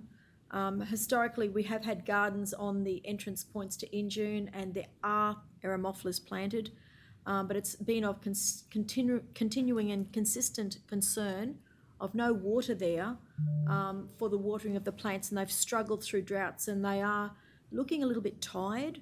And I am very aware that there is water that actually runs down to the cemetery and goes to Possum Park one end. We've got the cricket club there. There's actually water there and piping that runs in a very close location. It's just a matter of tapping in. To me, this would be an absolute benefit to being able to have great entrance points into our town. Okay, does anyone else wish to speak for or against? I'll speak for, Mr Mayor. Please I'd go just ahead. like to back up what Councillor Guthrie said. In the last term of council, when council had their own plumber resident plumber living in Injune, this was investigated, but it never went any further. But the water was, as Councillor Guthrie said, very close by, and I don't believe it'll be a very big cost to tap into it to make water accessible to both these entrances. Okay, does anyone else wish to speak? Yeah, I'll certainly support this. This is common sense, and I believe this will happen, and this will be part of operating locally, that we can actually get to the bottom and get it actually completed. So I'll look forward to seeing that report comes back. Okay, does anyone else wish to speak? Does the move wish to sum up? I'm going to go to the vote. All those in favour? Yes. 9-0.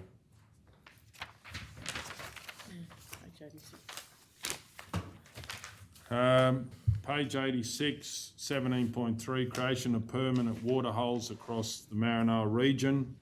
I'd like to move that a report be prepared for an upcoming council meeting outlining a strategy about how council can work with traditional owners to support the creation of permanent water holes in our natural rivers and creek system to encourage native fish life.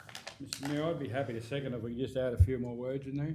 Yeah, please go ahead. Because my understanding, I think this came up some time ago, we have to work with the department, is it? Because there was issues, we talked about this, they didn't want them to burn the creek at one stage because of all the ecosystem and what's supposedly living there. So I think we'd have to negotiate with the department as well. Yeah, I'm happy to put that in there. The whole idea of this, Bud, is working on an alliance with the traditional owners to get working together on the same thing and then talk to the department. But I'm happy to have, if you would like to put in the department. I mean, that's just the next step after this. Councillor Taylor. Can I just ask, why traditional owners? They're very important in our communities. But are you suggesting that the creeks and the natural river and all creek systems are on their land? They are an important stakeholder to work together with the departments that look after the creeks and the water resources to be able to make a change. So it's very difficult to get a change, so it would need that we would have to form an alliance with traditional owners and then talk to the government departments about how we could do it. Councillor McMullen. Mr. Mayor, just one thing just came to mind too. We make sure we're talking with the appropriate people, because we had the issue before where one person was doing all the talking and they had no authority. Yeah, no, I don't want to name anyone, obviously, but yeah. obviously, the officers would definitely find out they're talking to the right people to bring the report back. Councillor Hancock. So I'm just wondering how this has come to become a report. Has someone, as traditional owners, have they approached you? Have they talked to you about it? Like, how did it become I've spoken to traditional owners about the fact that, for instance, in Roma, but we've got it broader to the Maranoa if there is other areas that have the same issue, where we used to have permanent water holes right through our creek in town, and they're not there now, and I believe they need to be work together with the traditional owners for the benefit of healthier creek systems and river systems if it's required. Okay, Councillor O'Neill. This, if I can make the suggestion, which might strengthen the intention, Southern Queensland Landscapes, which was formerly Queensland Murray-Darling Committee, which I worked for a decade, did a power of work with a whole heap of stakeholders to build native fishways. Some were in the Maranoa council area. I think that would be a good port of call, even before you talk to the department. This is a non-government organisation that has experts on staff that have worked in this field for a long, long time. I think it would actually help pull something together, and that particular organisation now, unless things have changed, which I suspect they have not, work very closely with the traditional owner groups of their catchment, which Maranoa Regional Council falls within. So if you're going to get staff to go and pull something together, I think they'd be a major stakeholder to talk to in the first instance as well. So through the chair, I mean, you could, instead of the word relevant government departments, you could say relevant stakeholders, which captures a broader role of a broader range of stakeholders than just government. So is the seconder happy with that? Yeah, I'm happy. Righto. Okay, so I'll speak to this. If you've been a local and growing up here, born here, you'd understand that we used to have many water holes. Children could go fishing in the middle of our town and catch fish, and I believe we need to reinstate that. I believe that the traditional owners, who we all know, are very important in forming an alliance because there is a lot of bureaucracy and to make change, and I do believe that that we can work together. We've always worked well together. This is a way that we can actually improve it for the next generation of our children and children's children. Okay, does anyone else wish to speak?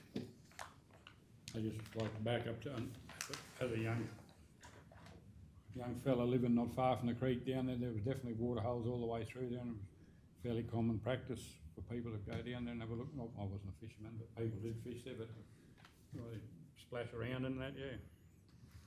Okay, does anyone else wish to speak? Then we'll go to the vote. All those in favour? Yes. 9-0. 17.4, attraction of skilled medical workers to the Maranoa region. I'd like to move that council authorise the Mayor and Chief Executive Officer or delegate to initiate a meeting with a range of professional medical leaders to investigate how to attract skilled medical employees to the Maranoa region. Do we have a seconder? I'll second. Councillor Ladbroke, do you have a question, Councillor Hancock? I'd like to move an amendment. Please go ahead.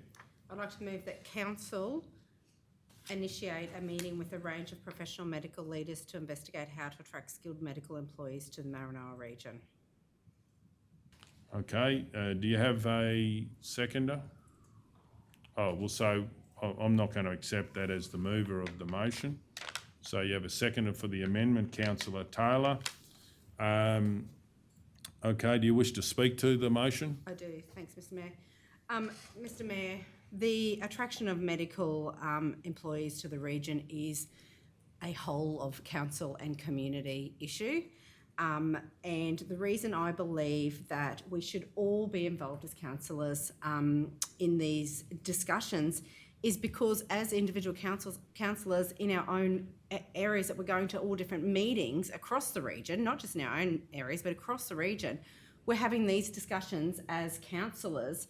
And if we're not party to this, this medical leaders' investigation on how to, we don't know what's being discussed. We don't know what's going on, and yet we're invited to our local CAN meetings where, our community expects us to actually know what's being discussed at a council level. And so I just can't see the reason why all of us could not be involved with such an important issue across the region. That is my only, I think this desperately needs to happen. I think it's so important for it to happen, but I actually think it's important that we are all there. And I actually don't understand why you would exclude us as councillors when we all have to be involved in this conversation. Okay, I'll speak against the motion or the amendment. I don't believe that's the most efficient way to conduct this. I'm certainly happy that that out of this, if there's actions, that a report could come back to council, so all councillors are aware of it. I do believe that it doesn't need 9 councillors to do this. This is about getting something happening, and it really is getting more people talking, and I don't believe it needs 9 councillors to be there for that to happen. Councillor Guthrie. Can I just ask a question through you, Mr. Mayor, Please. to Councillor Burkett? I read in the paper that, I'm seeking confirmation, I read in the paper the other day that there's been some short-term fixes to the situation in Mitchell with a lack of doctor, and it was done through people accessing previous doctors, so a local solution was determined or able to be sourced, not to permanently solve the problem, but to alleviate the... Ex-medical owner, practitioner, came back for a week, and he's going to come back down the track, and a previous semi-retired that had been working there is coming back for a month. So this was done by the receptionist at the local surgery, sourced that. So. Okay, does someone wish to speak for the amendment? Councillor Taylor. I'm with Councillor Hancock. I just don't know why we all can't be involved in the discussion. We're a council of 9, and I just don't know why a lot of things get taken out of the 9 bodies that you have to use. So I just don't understand why you wouldn't even want the whole council involved in something that you very passionately think that should be sorted. I just don't understand it at all. Okay, does anyone wish to speak against the amendment or for the amendment? Councillor O'Neill. I'll speak for the amendment. Only in the last couple of weeks, or maybe 3 weeks now, Anne Lay, with the support, I understand, of the Bringa Action Group and with very strong support of the South West Hospital and Health Service, organised a community forum in Mitchell, which Councillor McMullen and Hancock and myself were able to attend, and I recognise there was a funeral on the same day where councillors that would have liked to have attended couldn't. because they attended the funeral. It was a really powerful meeting. I think that solution that Councillor Guthrie refers to, I read that too in the paper, and I was really pleased to see that happened. I think in part that meeting that our local member organised triggered that, because that was discussed amongst the community members on the day. I'm with Councillor Hancock and Councillor Taylor. We're all elected representatives here, and we are, well, I'm certainly getting questions about what can we do as a council to and try and mitigate the concerns that are being raised in terms of not attracting permanent medical workers. I'm pleased to see, quite frankly, that it's on the agenda. This is essentially the amendment that I moved some weeks ago in relation to a different report that was before council in relation to a bursary and supporting the next generation of medical workers. But we need something now. So I support the conversation, but I think it would be more powerful if at least all councillors were invited. It's not essential that everyone goes, but at least the option is given that councillors that are passionate about this, have a vested interest in terms of supporting their wishes of their community, that council plays a role in helping fix this problem. We won't do it alone. We've got to work with other stakeholders, including the Hospital Health Service and our local private practitioners to attract medical professionals. But it's not just doctors, it's other medical professionals as well into our region. And so I'm happy to support the amendment that this is broadened to everyone. I mean, let's break it down quite simply. We've got two representatives, Councillor Hancock and myself, attending a street Christmas party organising committee that's open to everyone. This should be no different, and this is so vitally important that we have good medical professionals that are basing themselves here for our community. And if that means that there's more eyes and ears in the room to listen to what the leaders and the CEOs in these medical space provide, then we can only get a better outcome. So I'm happy to support the amendment. Does anyone wish to speak against the amendment? Yeah, I'd like to speak against it. Oh, well, okay. Councillor Edwards, then McMullen. Yeah, I'll speak against the amendment based on the fact that I think it probably is more efficient for the Mayor and the CEO to look at this sort of thing, because I don't think it's been raised, probably been raised in the past, but I think a lot of the people in the medical fraternity are very busy, and I think when you just got two people, it's probably going to be a lot more efficient for them to look at the situation. It's going to be very hard getting 9 councillors together every time. And I just think it's a more efficient approach is just to have two high-level people in the CEO and the Mayor to address the situation. Okay, Councillor McMullen. Mr Mayor, I'm against the amendment. I agree with what Councillor O'Neill said, but he's referring to public consultation.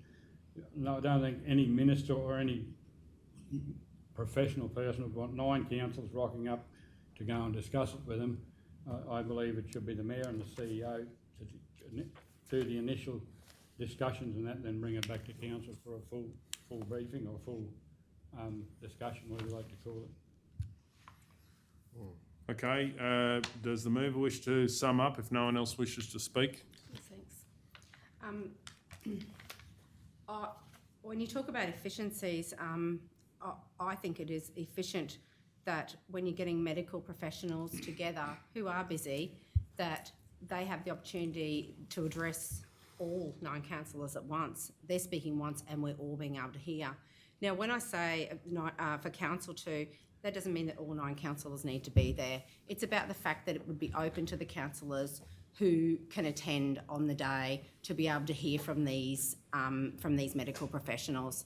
It is about the fact that we hear from the horse's mouth. It's more efficient that we're hearing directly and straight up. Otherwise, it is actually inefficient when we're having to relay the messages That's my opinion. And if it's an efficiency of councillors' time, well, I'm happy to manage my own efficiency in my own time.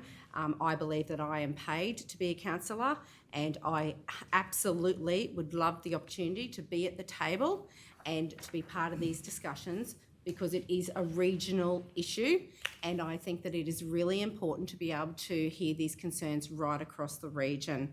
I think it's actually more efficient for as many councillors who can be there to be there and to hear it directly, and to have that opportunity to hear the not only the issues that we're facing, but some of those solutions. And you may not know what might come out of that opportunity, where you hear something and you think about how that might be able to interconnect into maybe another community. That's part of why we're here, is that interconnecting with our communities and across communities, and a solution that might be working for one community might work for another community.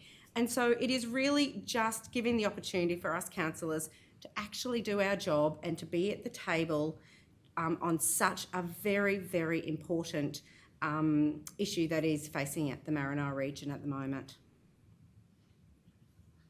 Okay, well, on that note, we'll go to the vote. All those in favour of the amendment? All those against the amendment? Against. Lost 3-6, if I can call it the division. So, okay, so I've moved that, I think, and did I have a seconder? Councillor Ladbroke. Yep. Okay, I'll speak to the motion. I do believe that this is connecting people together. It's a very efficient way of operating. You know, a lot of, as it's said in here, connecting a lot of operational people. They'll do their thing. I do believe it's something that is good to initiate, and I believe that we'll get real outcomes whilst other people are still, you know, thinking of what to do. We will actually instigate benefits for the people of the Maranoa, and I think we need to get on with it as quick as possible. Okay, Councillor Guthrie. Mr Mayor, I'm just wondering whether you'd be open to maybe a second part to this particular proposal. You've got the council authorising the Mayor and the Chief Executive Officer, but I'm just wondering whether you'd be prepared or consider bringing the scope of the meetings, or the context of the meetings, back to us as part of a briefing, or to enable us to then have the discussions and the what originated from the meeting back for our consideration.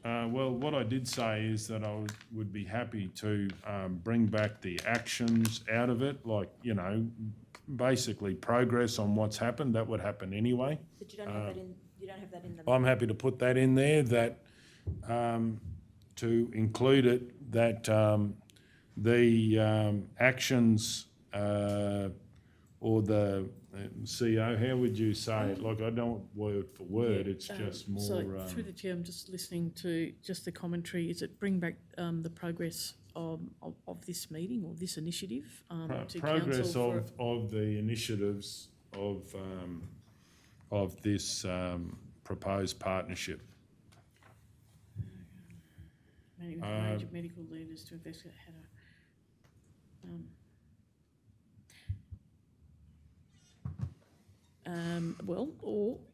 Bring back the strategic opportunities that could be progressed through council.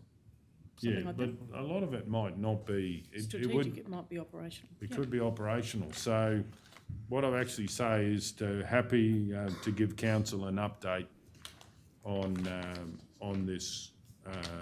On the progress of the initiative? On the progress of the initiative, so all councillors can get that feedback. So can I ask when you would do that? That would be when obviously the CEO will be there, and when that will be able to be done. Yeah. You know, you can have discussions on a weekly basis anyway about things. This is actually more formulating it together. So what wording have we got there? Through the chair, bring back an update from the meeting on the progress of the initiative. Sorry, it's a bit clunky, but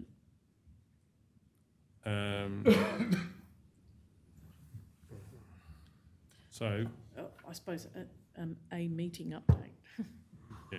might be. Okay, so on the bottom of that resolution, a meeting update be provided via email to councillors. Now, is the seconder happy with that? Councillor Ladbroke? Yes, I am. Okay, so I'll speak to that. Well, maybe I think I might already have. So does anyone wish to speak against this motion? Councillor Taylor. I'm actually not against the motion as in getting these people together and having a conversation and trying to get a good outcome. I'm just against the fact that you exclude any councillor that would like to be at that table. I just don't think it's the right thing to do, and I don't even know why you would want to do it. So I do agree with, yes, let's get this done, but I just feel that there's no reason to exclude your council. I mean, I've got the time and I've got the energy, and if you say it's on this day, I'm happy to come. So I don't see why you think it's more efficient to have only two. I just feel like you're not being fair to your councillors. We all have ideas, and the more people you have in a room, the more magic that can happen. The more people can, feed off each other. But you obviously don't want that, so. Okay, does anyone wish to speak for the motion or against the motion? Councillor Hancock. I too was happy with the motion about getting the medical professionals and leaders together to investigate how we can get skilled medical employees to the Maranoa region. But I am voting against this simply because I think that we as individual councillors are being denied the right to actually do our job, what we're paid to do.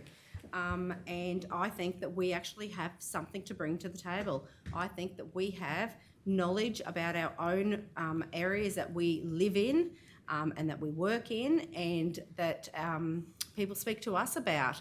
And so that's our job as local councillors. And I just think that we're being denied the ability to actually do our job. And so I'm really disappointed that we can't be, all of us can't be involved with this. I also think that it shows the medical profession and the community that we are really serious about trying to find solutions when you have most of the councillors on board with these meetings. So that is why I'm actually going to be voting against it. Okay, does anyone wish to speak for the motion or against the motion? Councillor O'Neill. I'm disappointed that I'm going to have to vote against this. The concept of engaging with the medical leaders, I think, is vitally important. We are all stakeholders in this issue, and I think we should be all working together to come to tangible solutions and how we're going to fix this long term. Again, it beggars belief as to why, when there are councillors that are passionate about being involved in matters like this, that they would be excluded from a council perspective.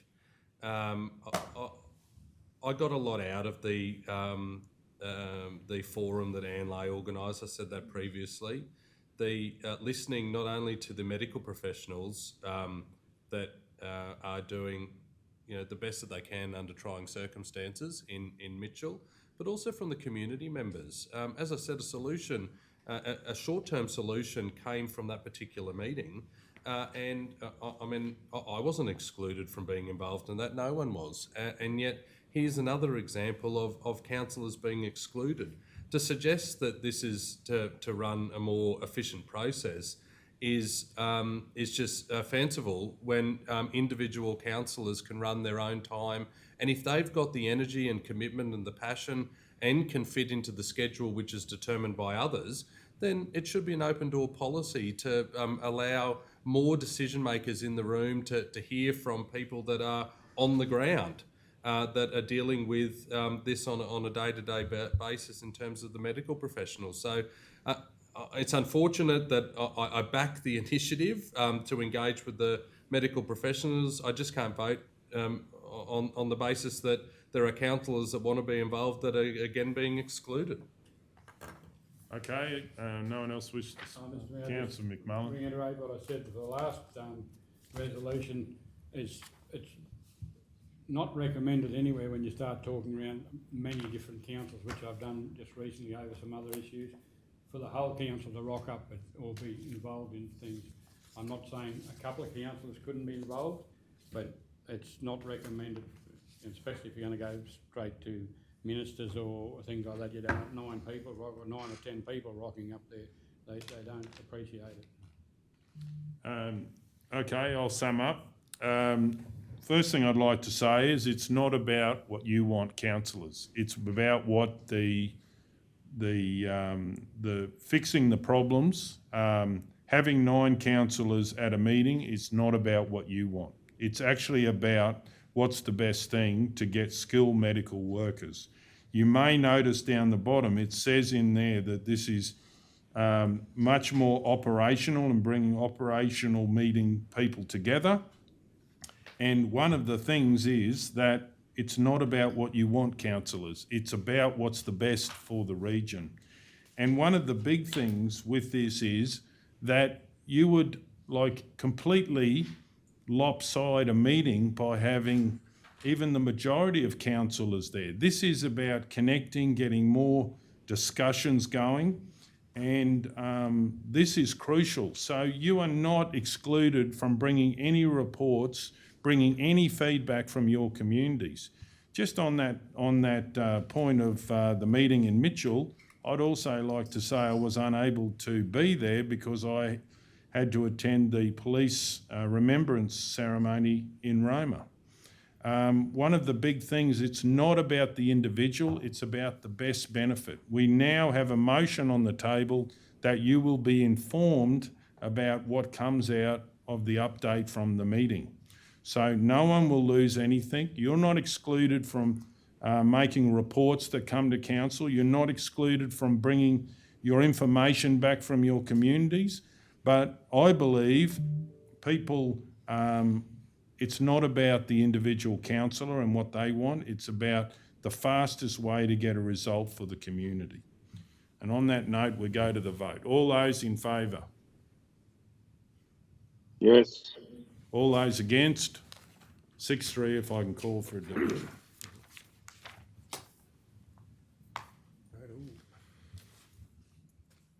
(17.5) Requests for a report about the possibility for council officers to support volunteer organisations through event information, collation and advertising. I'd like to move that a report be prepared for an upcoming council meeting. Do we have a seconder? Councillor Burkett, any opposition? Can I ask you a question, Mr Mayor? Please go ahead.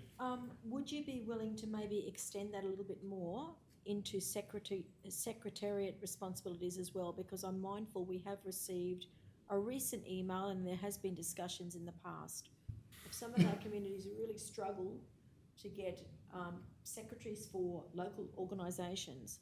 Would it be feasible to have the report include possibly event information collation, advertising, and or an additional factor of secretary responsibilities for? Okay, well, I'm happy to put an extra point in there. It's not actually part of the original scope, but I'm happy to put an extra point in there and to look at secretariat support. Is that what you would chose? I'm not assuming that that's going to get up. I'm just hoping that it can be included into the report that gets prepared, that comes back. It may not be feasible, it may not be practical, it may go off into a different tangent that wasn't what you intended it to be.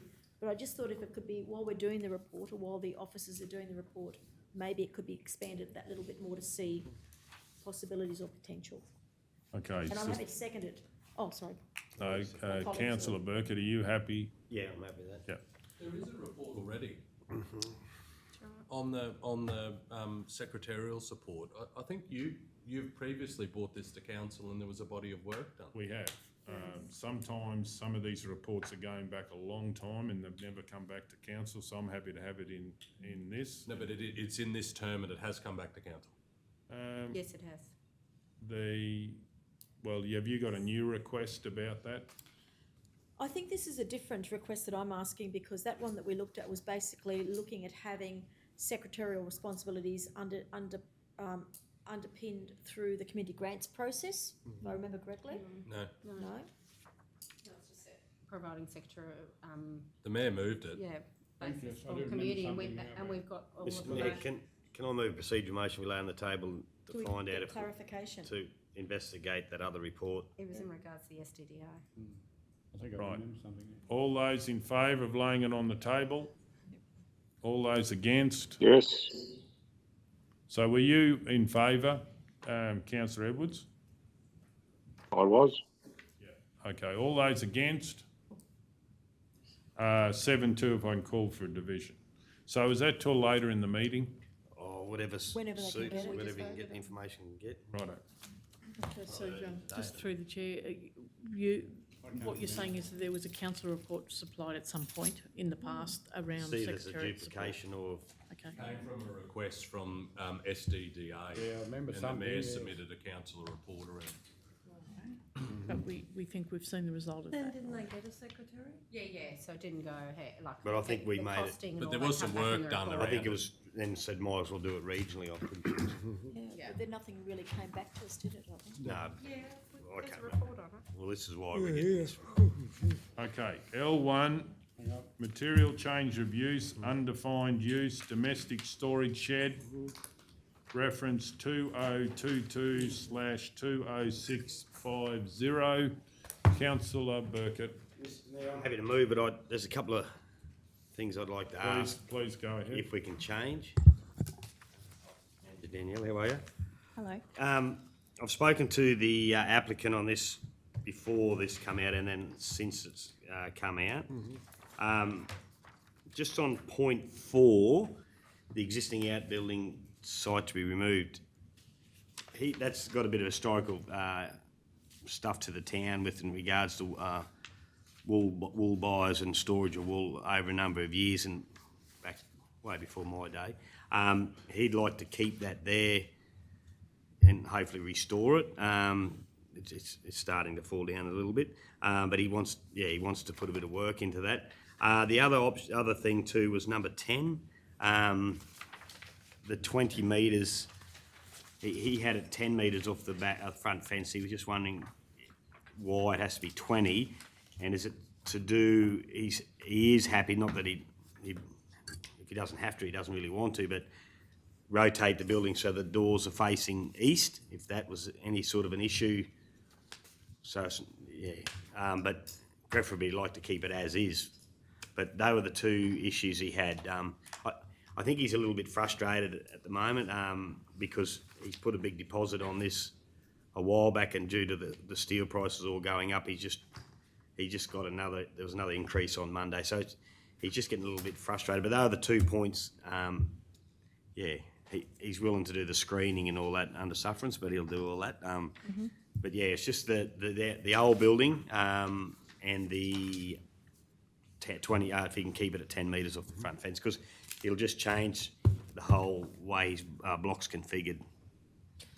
Through you, Mr Mayor, I can address those 2 points. So firstly, on the existing shed there, I wasn't aware of the historical significance of the shed, but the basis for that condition is that the new shed he's proposing is really quite large, especially for a residential lot. So it's 320 square metres on a site which doesn't currently have a dwelling in the residential zone, and the existing shed's roughly about 70 square metres, so it's sort of approaching 400 square metres in a residential area. And we had observed that the condition of the shed was it was in a fairly poor condition, so that's the reason for imposing the condition to remove that shed, mainly to address the residential amenity. And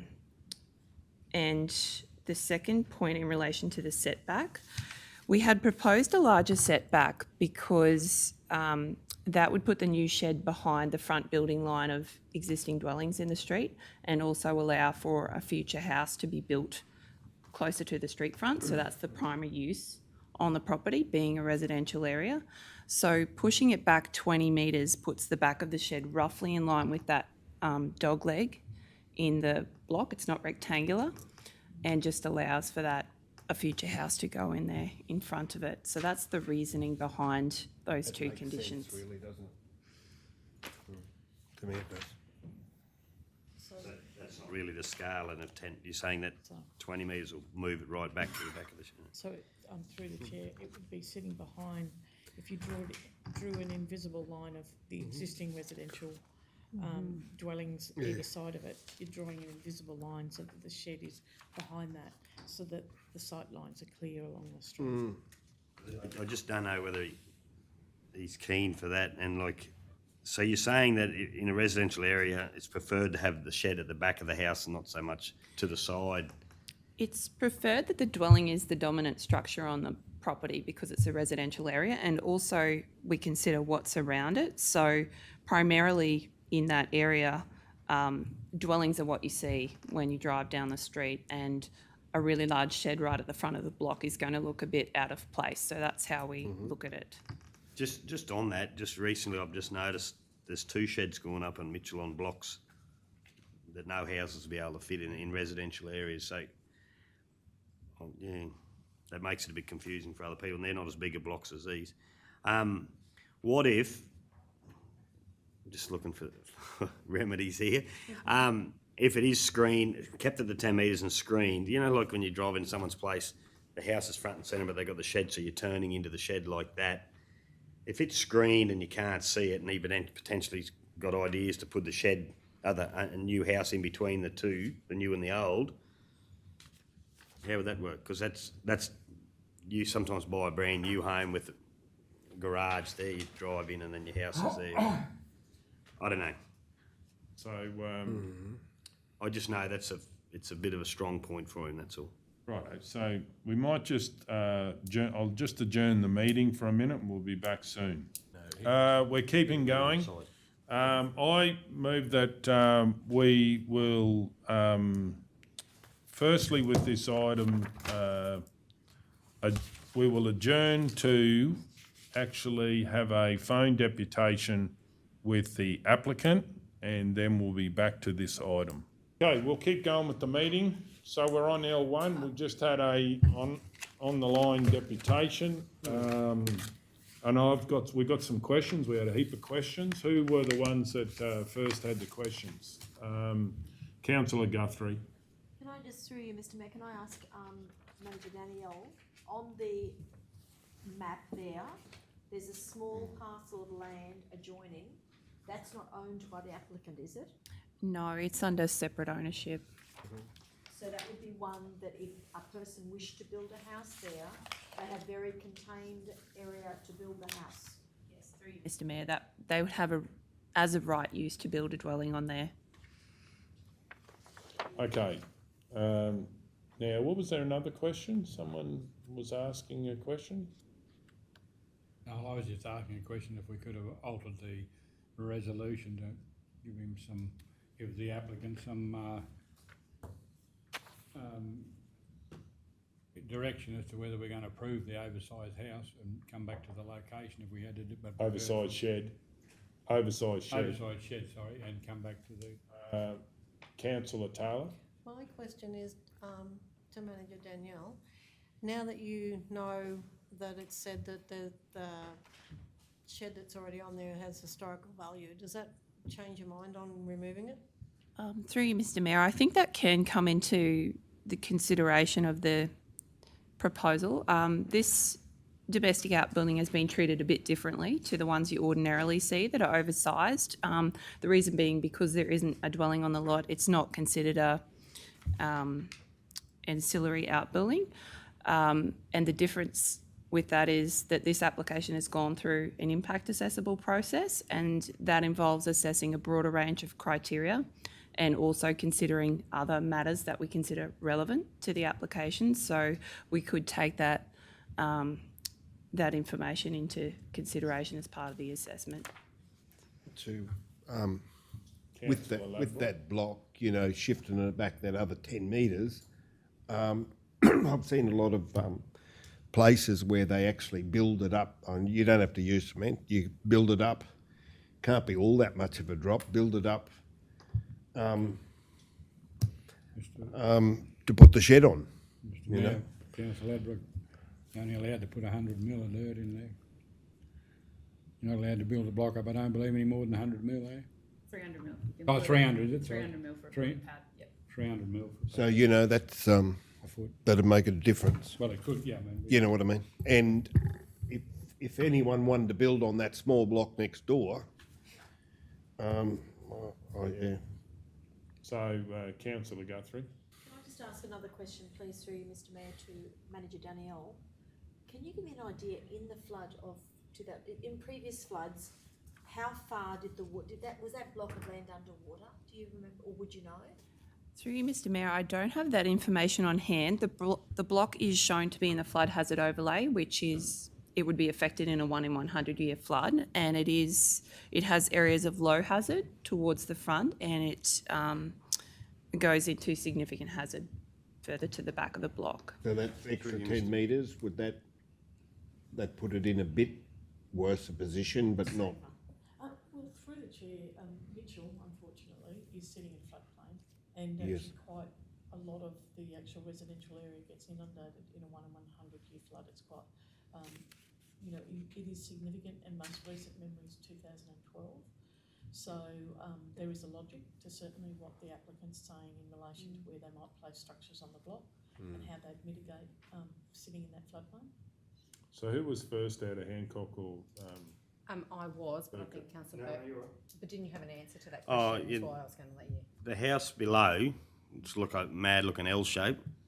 The water's right through that, but it drops away to that fence line and then drops away significantly in front of that house.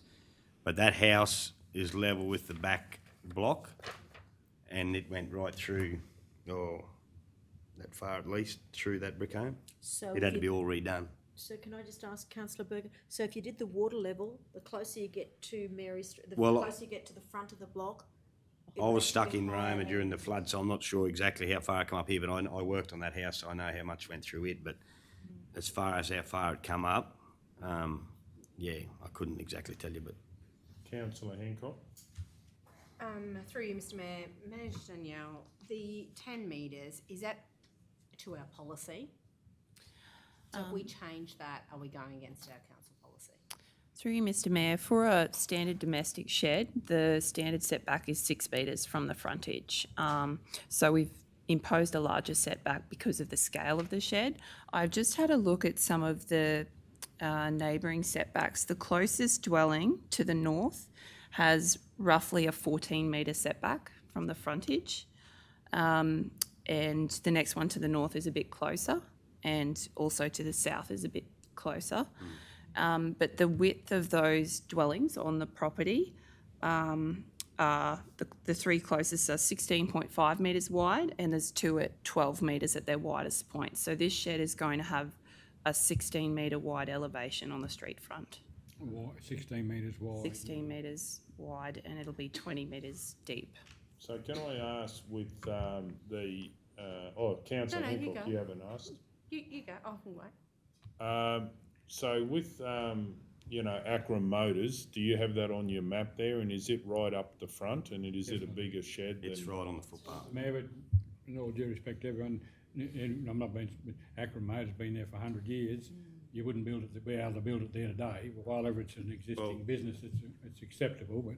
Yeah, but through the chair, the argument on amenity, you've already got somebody, because they're an existing development, that have no setback at all. So you've got anything from 0 through to 14 metres currently. Okay, so, we'll go Hancock and then Burkett from the officer first. Just in relation to that existing industrial business, Hannah and I went out and had a look at the site and took some photos last week, and I did see that, and I was like, if he's not too far away, it sort of wouldn't stand out too much. But I know the distance itself may not be that far, but it does, you notice the difference in the street as you drive further down Mary Street, that the houses become further set back. So there is a definite difference in appearance driving down Mary Street from where that industrial business is to where Jeremy's site is, which is why we had the position of shifting it back further. Councillor Hancock? Mr Mayor, so Manager Danielle, even though at the moment it may not be being used commercially, I guess we've got to consider years in advance. If that property was to be sold at any time with a shed of that size and in that space, could somebody in the future then use it commercially? Like, are we opening ourselves up to any risks after, if this block ever got sold? Through you, Mr Mayor, any future owner of the property would have to apply for another development approval to change the use from a domestic storage purpose to a commercial or industrial use. And if they were to do that without approval, then it would become a compliance issue for council to manage. So do you see any risks associated with it? I think that oversized sheds can be quite appealing to people that are running businesses or home-based businesses and that type of activity. So there's probably, with a large shed like this, there's probably a greater risk of there being a compliance issue or someone having the expectation that it can be used for a purpose other than domestic.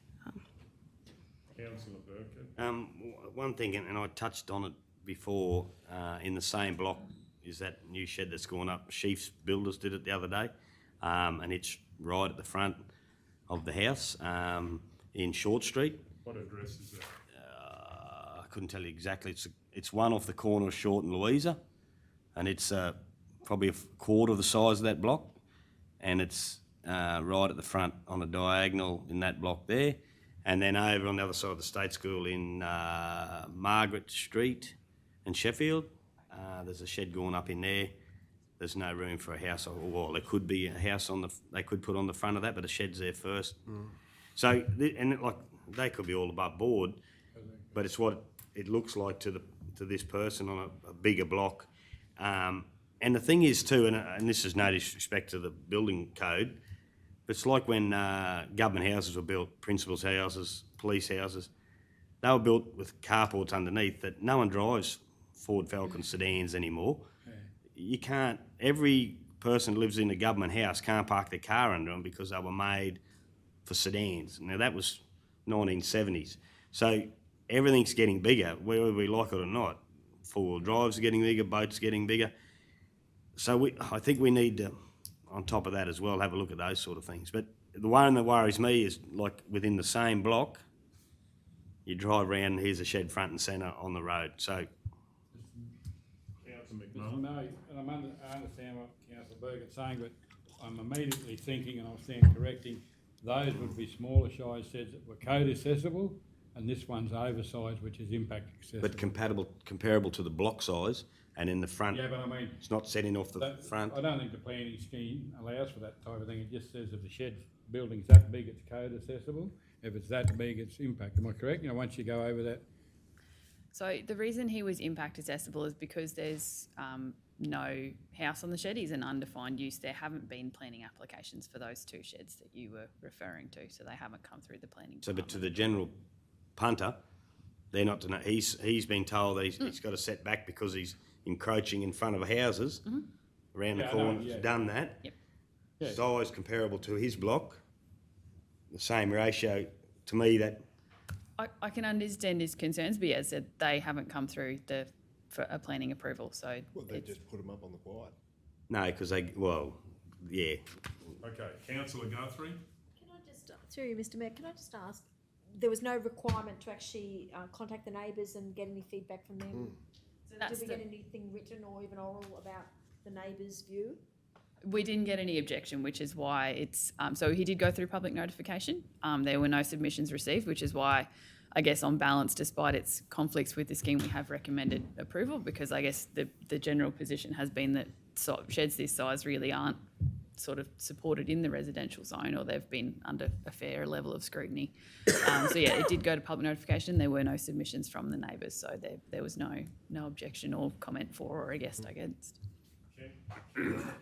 Can I ask, if we want to take in consideration it's high at the front where the shed goes and lower at the back where you could put a house on stumps, can I get a copy of Chair, I can't hear. Sorry, I can't hear. Can I get a copy of it where we change it to be able to leave it where it is, like a recommendation, please. And just to give time for that, we're going to adjourn for lunch now, but if we can get that on how it can be done, and obviously it'll be a council decision what goes up, but just so I've got the wording. Can we also add in about the historical shed, like if that's... Yeah, well, that's what I would, I'm in favour of getting the wording so I can move it with the shed left there and leave it in the position for flood reasons. Yeah, I did say, my first question, I'm happy to move, but I had a couple of Oh, yeah, no, that's fine. But anyway, it doesn't matter who, but we need the information rather than just making it up when we're going along. So an alternative So- resolution. Yeah, just in relation to the flooding issue, the block definitely does slope down to the back, but looking at the elevations on council's mapping system, it doesn't do that until, I guess, the back, that corner of that dogleg where we were putting the back of the shed. So it definitely drops down beyond that. But based on council's information, that front half of the block is relatively level. So whether it's... To that dog leg. Yeah, back to where we were putting it. So that's just the information What we about a have that the 15 levels metre, is... no negotiation, 20 to 10? Yeah, look, they're all things, I guess, for you guys to determine where you want to go with that, but that's, I guess, our So if position we can on get why that we went there. information, that would be good. And just through the chair, if you recall, the last items that he raised were the conflict between condition 17 and condition 22, where condition 17 was talking about 2 metre landscaping against condition 22 Was the young fellow of just 1.8 metre fence. When they split up, he bought So, Johnny Murray. and so if I could get not to have the fence, but have the landscaping, so we can get that information back for when we come back after lunch. Okay, we'll adjourn for lunch. Okay, so we've got L1, material change of use, undefined use, domestic storage shed. Now, did we have some information? We've got some resolutions, recommended resolutions for the... Okay, Councillor Burkett, can you swap your signs around, please? Each councillor Edwards, it is. He's been playing city games. Must have been on- You're not calling yourself me, are you? I just wonder why I was so tall and less hair. Both got bored again. Okay. I'd like to move alternative resolution option 1, the development application for a material change of use for a undefined use, domestic shed located at 112 to 114 Mary Street. Mitchell described as Lot 2 on RP 91123 be approved subject to the listed conditions and general advice. Do I list the numbers like 1 to 3 and then 5 to 9 and then... My question will be, these on the website or just been sent to us, these amended ones? Through you, Mr Mayor, they've just been circulated to councillors. They're not on the website. So you'll need to read them. Hey? You'll need to read them. They're not on the website. Well, CEO, we do that for close, but what about open? Can't we just Not on the website, Mr Mayor. attach? We're not live though, so whatever he moves can be put up Can be put up, yeah. on the website. I'm happy to go 1 to 3, 5 to 9, 11.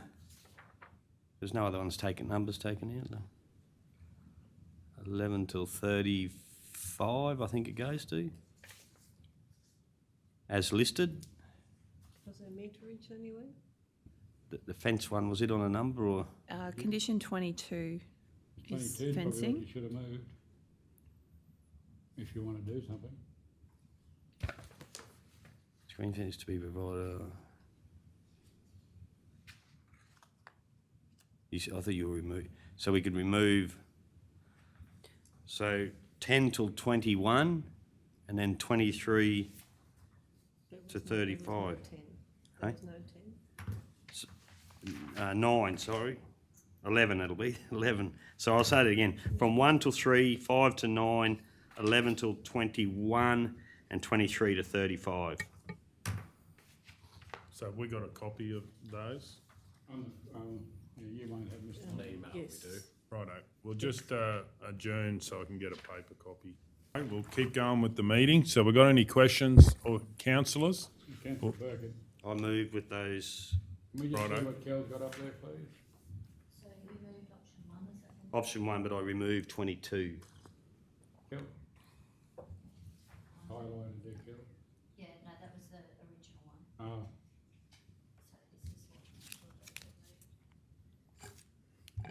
Righto, so it's option 1 with a 10 metre. But it wasn't just plain option 1. No, I took 22 out.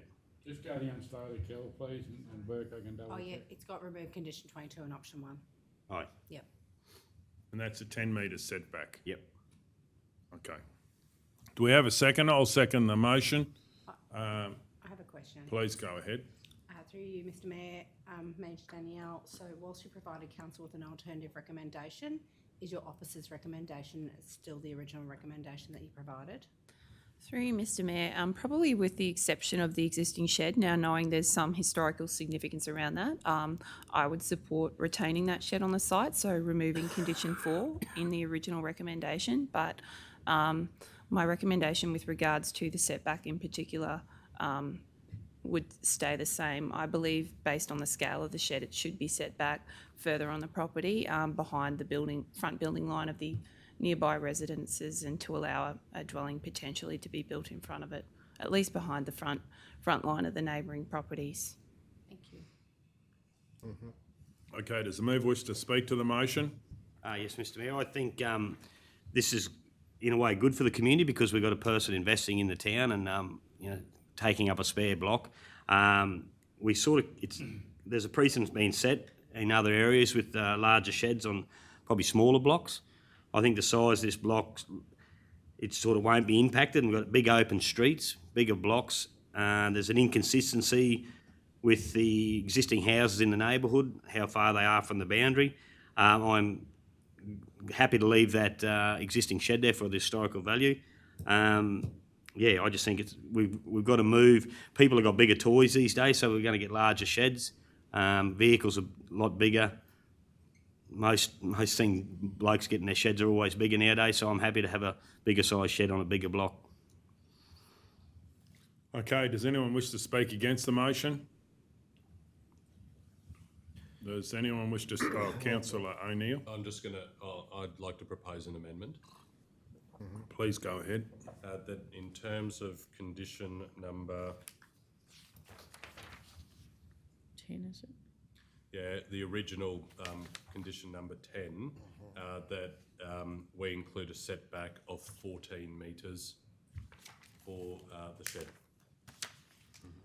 Does the mover wish to accept that? No, I don't. Thanks.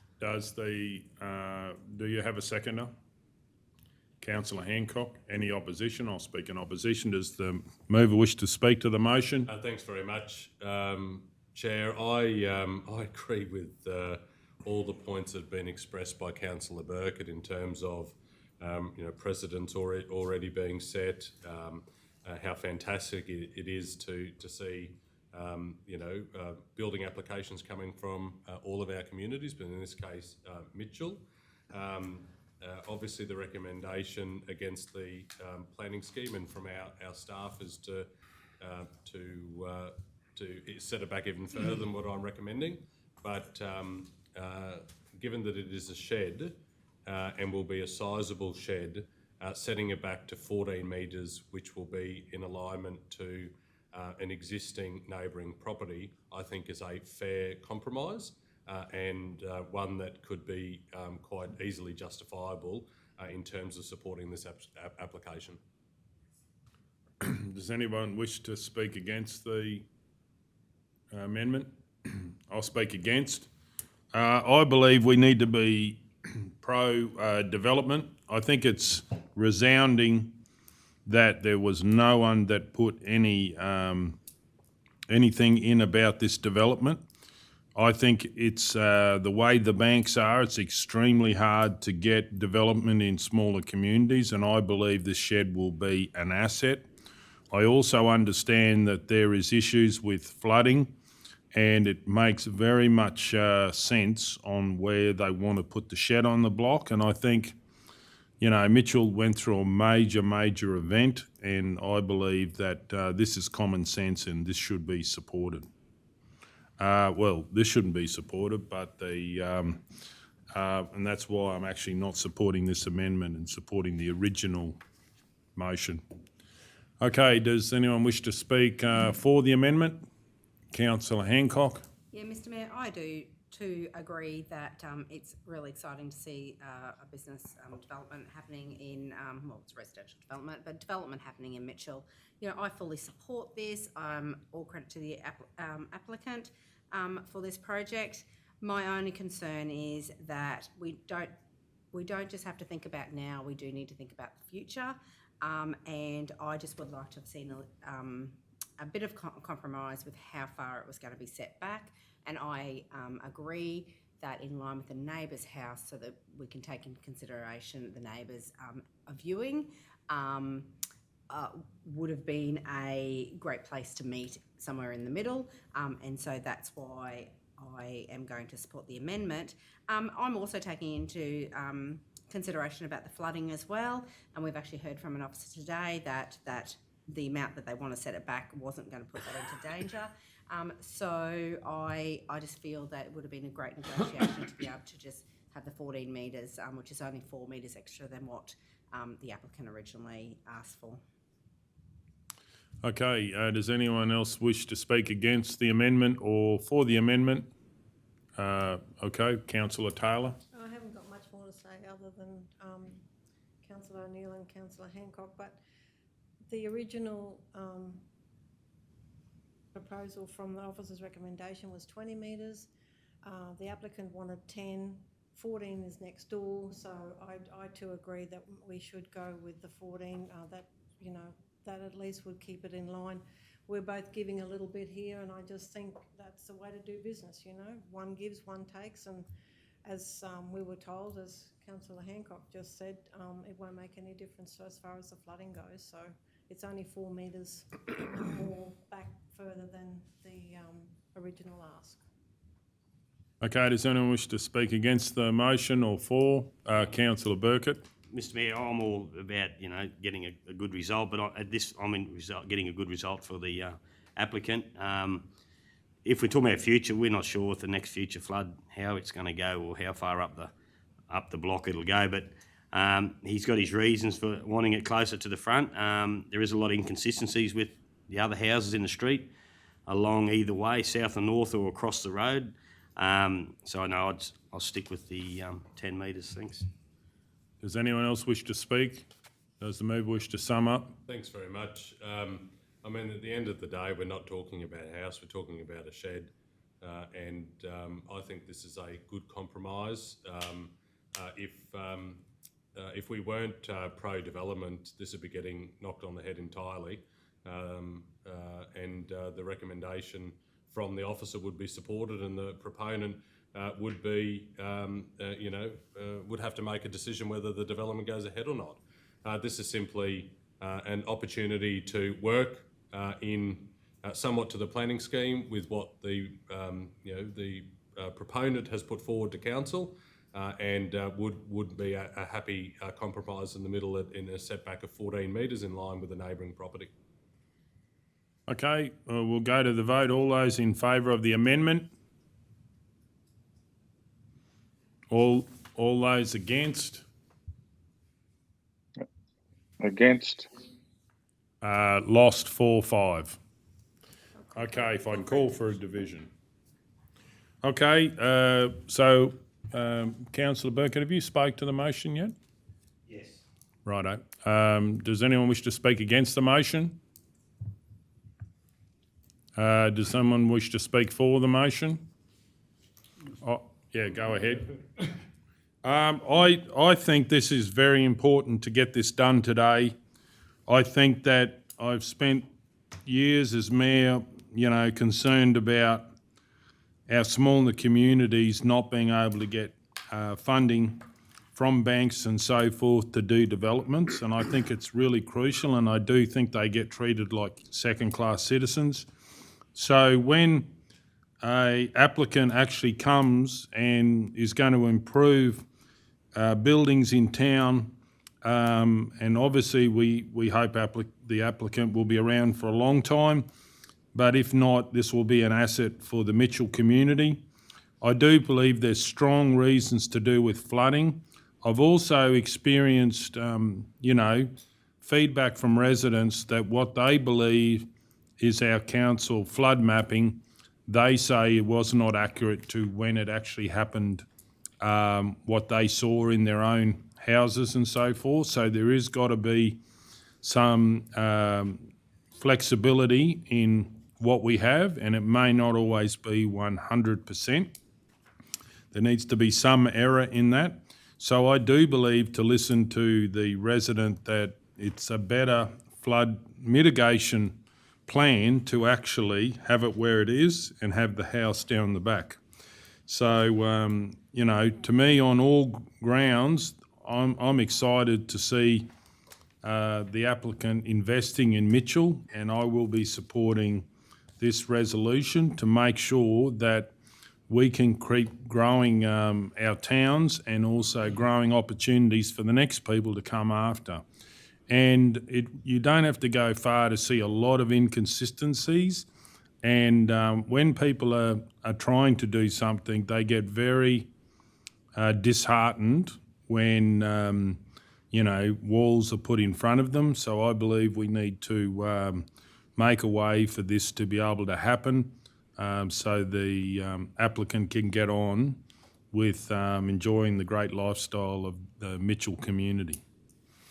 Okay, does anyone wish to speak against the motion or for the motion? Which way are you, Councillor O'Neill? Oh, I'm going to speak. For or against? I'm speaking for. Okay, well then, I think it was Councillor McMullen. Councillor McMullen first, then Councillor O'Neill, because you're both. I'd just like to say I'm supporting the motion because I think whilst there was, I believe, no objections or no responses at all to the building of this shed when the planning goes out under the planning scheme for the, I suppose you'd call it community to have their say or contact. So, and some of the stories we've heard about, and knowing where the street is, I should say, and there's some inhabited houses and that in that street, uninhabitable. So that's why I'll support it, yeah. Okay, Councillor O'Neill. Thanks very much. You know, whilst I proposed an amendment, because I believe that was right, that certainly doesn't overshadow my support and commitment to see our community grow and encourage investment. And whilst this in the scheme of our region is a small investment, it will be a big investment to the proponent. And so I don't want to stand in the way of that, and I'll encourage them as much as I can. As I said, I would have loved to have seen it set back, but I'm not going to die in the ditch over that. And I'm happy to see someone that is putting their roots down in terms of our smaller communities, and I'll back that. Okay, does Can I anyone wish? speak, Paul? Yeah, please go ahead. Yeah, during the break there, I looked at the Google Street View of that particular block, and yeah, it was quite stark. But I think, yeah, I think the shed's going to actually improve the place, and also the all the other conditions that have been put in there. So, you know, we're only really taking some of the conditions away. The majority of conditions are still there, so we're still in line with that development approval. And yeah, as you know, I certainly concur with what everyone else has said on the for side, especially in relation to someone taking a chance, building a shed in Mitchell on a block. They will improve the looks of it. And I think you'll find, and it already has been shown, that once you start building and once people start doing things in these small towns, a lot of people will follow. So thank you. Okay, does anyone else wish to speak? Does the mover wish to sum up? Yes, thanks, Mr. Mayor. I definitely agree with my fellow councillors on this. Another thing, just what Councillor Edwards said, if this gentleman didn't do this, we'd have a spare block with a falling down in a couple of years' time, an old building falling down and wouldn't look any good at all in town. So I think it's a win-win having an historical valued building get renovated with a new shed at the front. I'd say there'd be a bit of landscaping as well. It does go towards the livability in Mitchell, and it might start a trend. And he, in his current situation now, he has got a house he's living in as part of his role as a policeman. but he's got nowhere to store a vehicle. He can't even drive his car underneath in the accommodated area they got because the building's too low. So it'll serve us a few purposes and like for his hobbies and that as well. Also, if we didn't rush on this, the way the price hike's going up with steel, he'd be burdened with an added cost. So I think I thank my fellow councillors in improving this, and I thank the staff putting up with the patience today alone. But thank you for all your work, and yeah, that's it. Okay, on that note, we'll go to the vote. All those in favour? Yes. 9-0.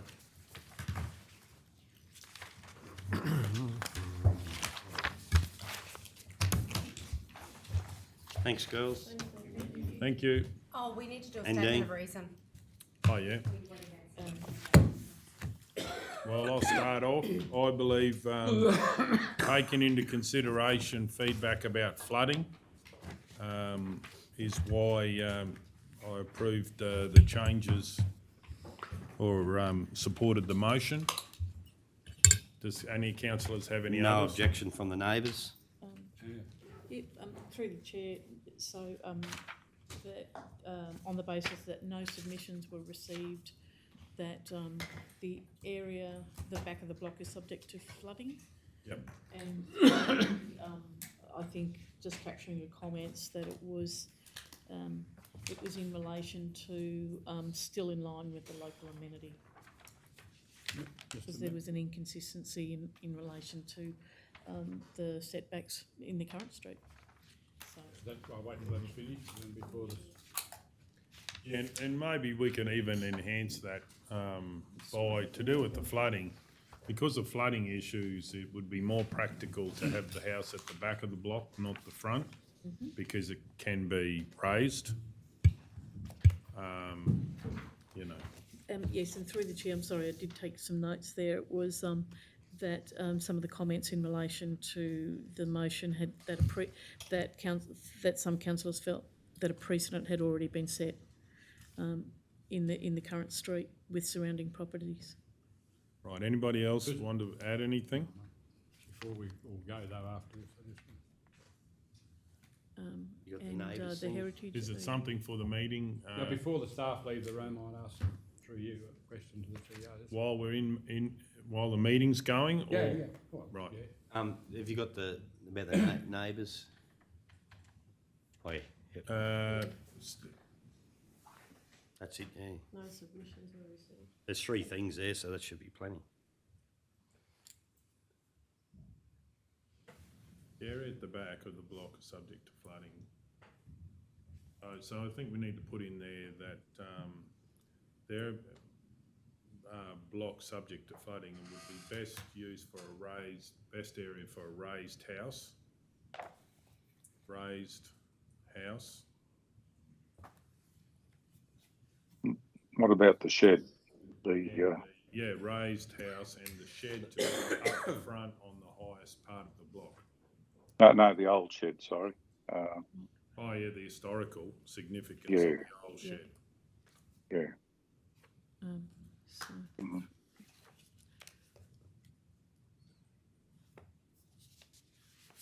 So, so through the chair, just may it be a bit clearer if no submissions, were received. Sorry, you're still going, Kel. No submissions were received. The shed would be best located at the front of the site due to the back of the block being subject to flooding.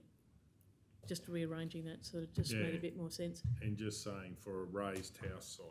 Yep. Because we normally put the house on the front. Yes, that's right. but- Yeah, exactly, because it's a But in this residential. case, you can't put your shed in under more and more water, so. Front of the block and the area at the back of the block best used, and I suppose it's just getting rid of some of that. Right, is everyone happy with the gist of that? Councillor McMillan, do you have a question? Through you, Mr Mayor, I was going to ask the CEO a question. All right.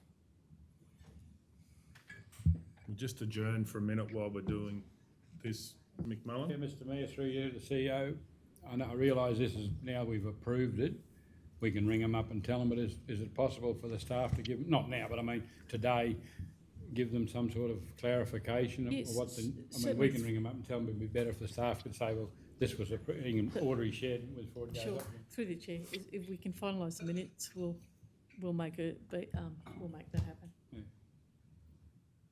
So is that something that manager of planning could do, or what? How would you Certainly handle any it? staff member can do. Our protocol is we just make sure that the minutes are approved. That's just something I do. They're submitted by the minute taker, but we can approve Righto. those so that the communication can happen with the applicant. Okay, righto. So do we have any conflicts before we go into closed?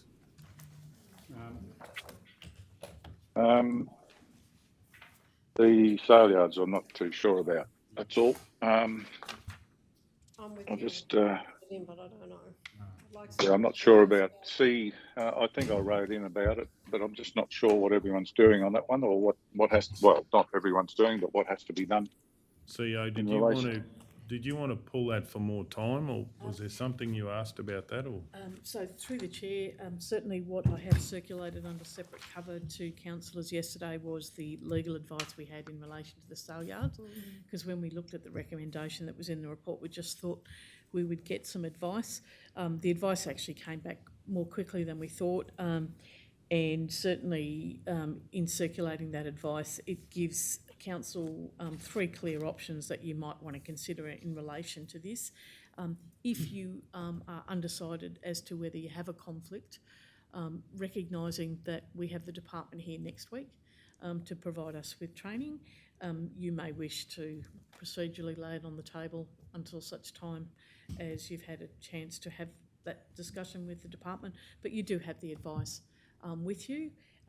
It will be a case of, if you don't feel that you're conflicted, and recognising, to be clear, that councillors have declared conflicts in the past. The legal advice is saying be consistent, but again, it's only consistent if there is a conflict. If that conflict is not there and you've established that it's not there, then you may not be conflicted and may indeed be able to decide the matter.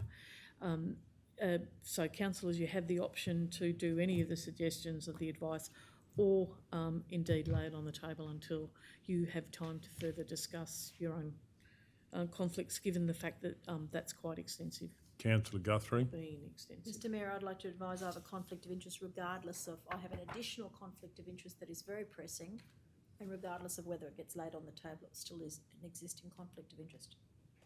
So do you want to declare that now? If I could? Yeah. Please go ahead. Well, Are they all up there? No, but see, Julie's Mine's got different. something Yeah, different. mine's different.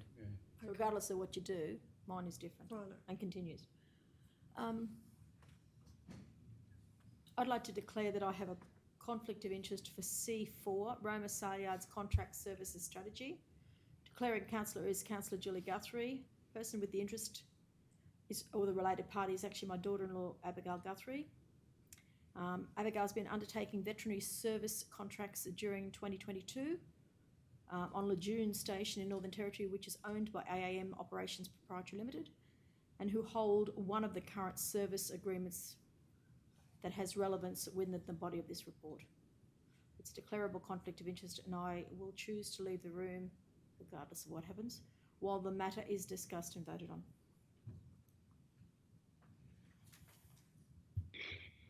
Councillor Hancock? Mr Mayor, I'd like to move motion we lay this on the table to a future meeting, council, so that we can, you know, it's great that the department's going to be out here.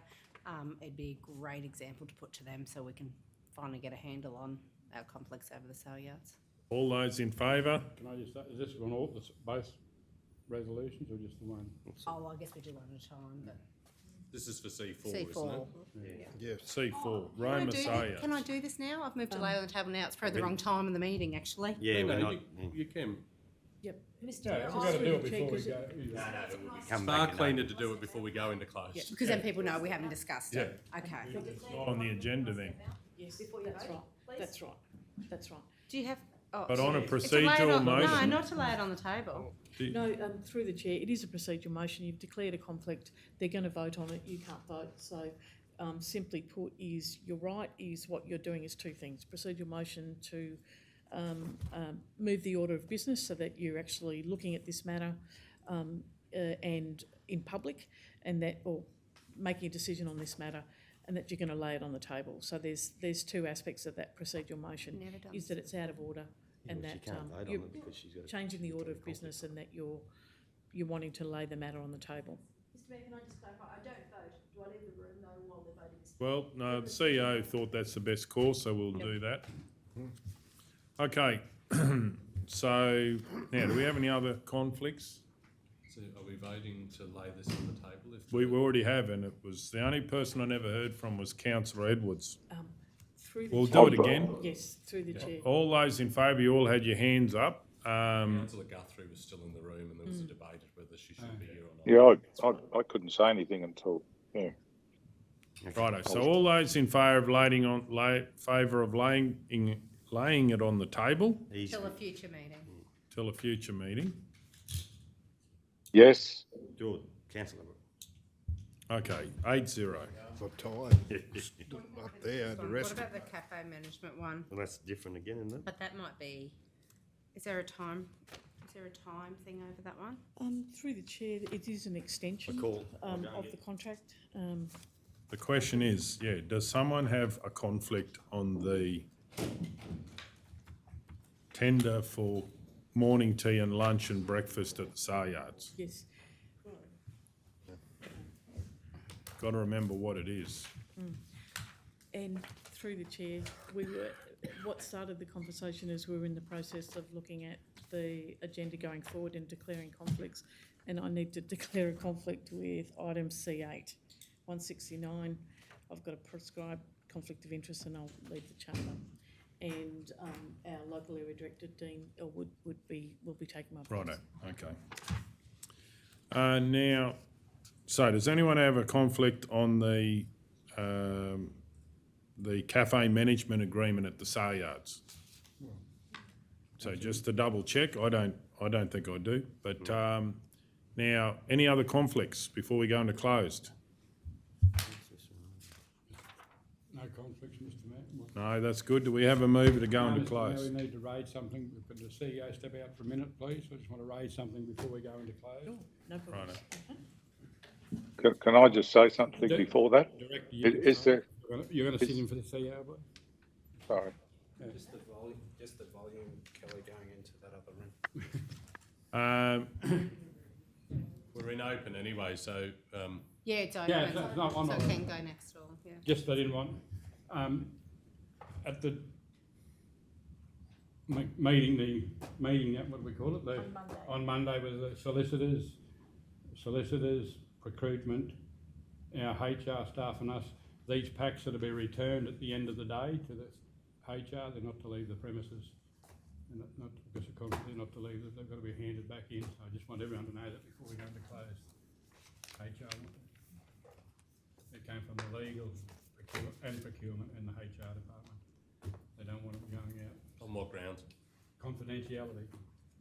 And what's the other word for the, to do with, also they're worried about confidentiality and conflict with The conflicts of interest, yeah. conflicts, but with the EBA is the word. Okay. And there's no EBA stuff in there, but they, Well, we haven't had time to consider, anyway, we're going to talk about that when we get to it, I suppose, because we're not talking about that. yeah. I just want to Okay. make that. Councillor Edwards, did it you has have a been emailed question? to us, Councillor Yeah, Mitchell. that's right, yeah, that's not a problem, there's hard copies they're worried about. Yeah, no, as Which I've you can previously said, But they'll know where they came from then. yeah, no, as I've previously said, with conflicts of interest, because, you know, sometimes we miss things in the meetings. I just want to know, you know, does anyone know of anyone else who has got a conflict with what they've read? I don't, you know, because sometimes you miss things, and so I'm just asking. That's all. If anyone knows of any other conflicts, I don't know of any others, but yeah, I'm just always wondering about that. Okay. Righto. No, nothing that I can see that sticks out for anybody. So, okay. All good to get these other guys in now? Yeah, thank you. Thank you.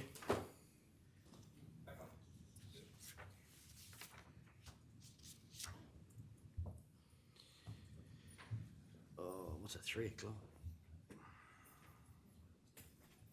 A bit late. Bit late tonight. Hey? One's later. Okay, do we have anyone to move into closed? Councillor Hancock. I move that in accordance with the provisions of section 254J3 of the Local Government Regulation 2012, that council resolve to close the meeting to the public to discuss confidential items that as councillors consider is necessary to close the meeting. In accordance with section 254J5 of the Local Government Regulation 2012, the following tab provides the matters to be discussed and an overview of what is to be discussed while the meeting is closed. Agenda item C1, request for extension to rates due to 1301403, 15006646, 13004486, 15006687. C2, 2022-23 Capital Works Program Amendment, upgrade to Reardon Booster Station pumps. C3, nomination of projects, flood risk management program. C4 has been removed or laid on the table. That won't be discussed.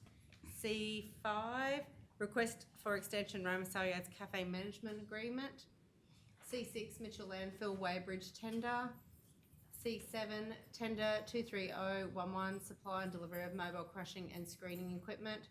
C.8 Chief Executive Officer recruitment. LC1 update on the draft new certified agreement 2023. LC2 2022-23 proposed budget amendments facility capital works projects. There's another one, Jen. And C3 Queensland Electric Superhighway Electrical Vehicle Charging Station in Roma. C4, LC4, sorry. Oh, more? LC4, Just through the chair, request yeah, for one addition to road register unnamed road off Bakers Lane. Okay, do we have a seconder? Councillor O'Neill, any opposition? We'll go to the vote. All those in favour? Yes. 9-0. Okay.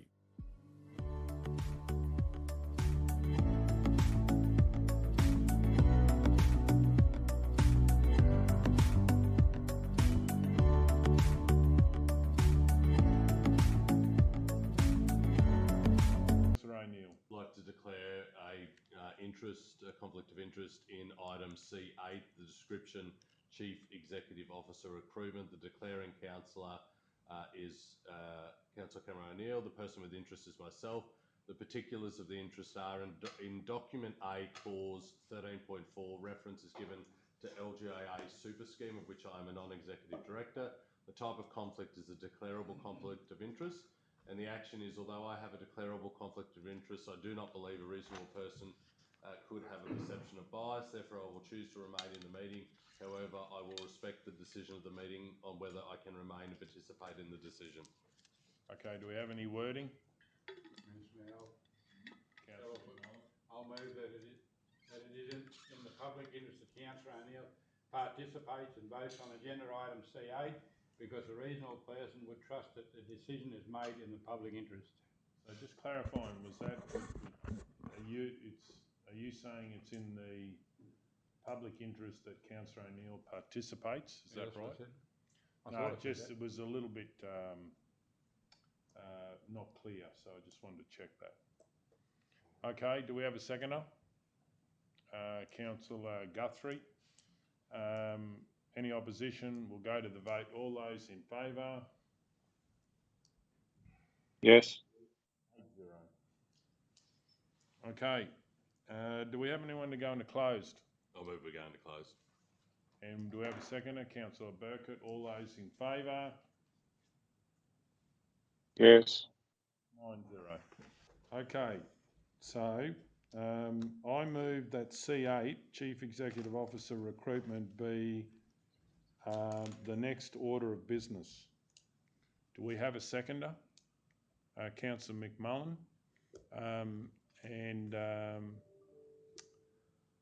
Anybody against that? Then we'll go to the vote. All those in favour? Yes. Okay, CEO, you've declared a conflict, so you'll be leaving. Yes, thank you very much. What's that for? What's the call? Oh, yes, thank you very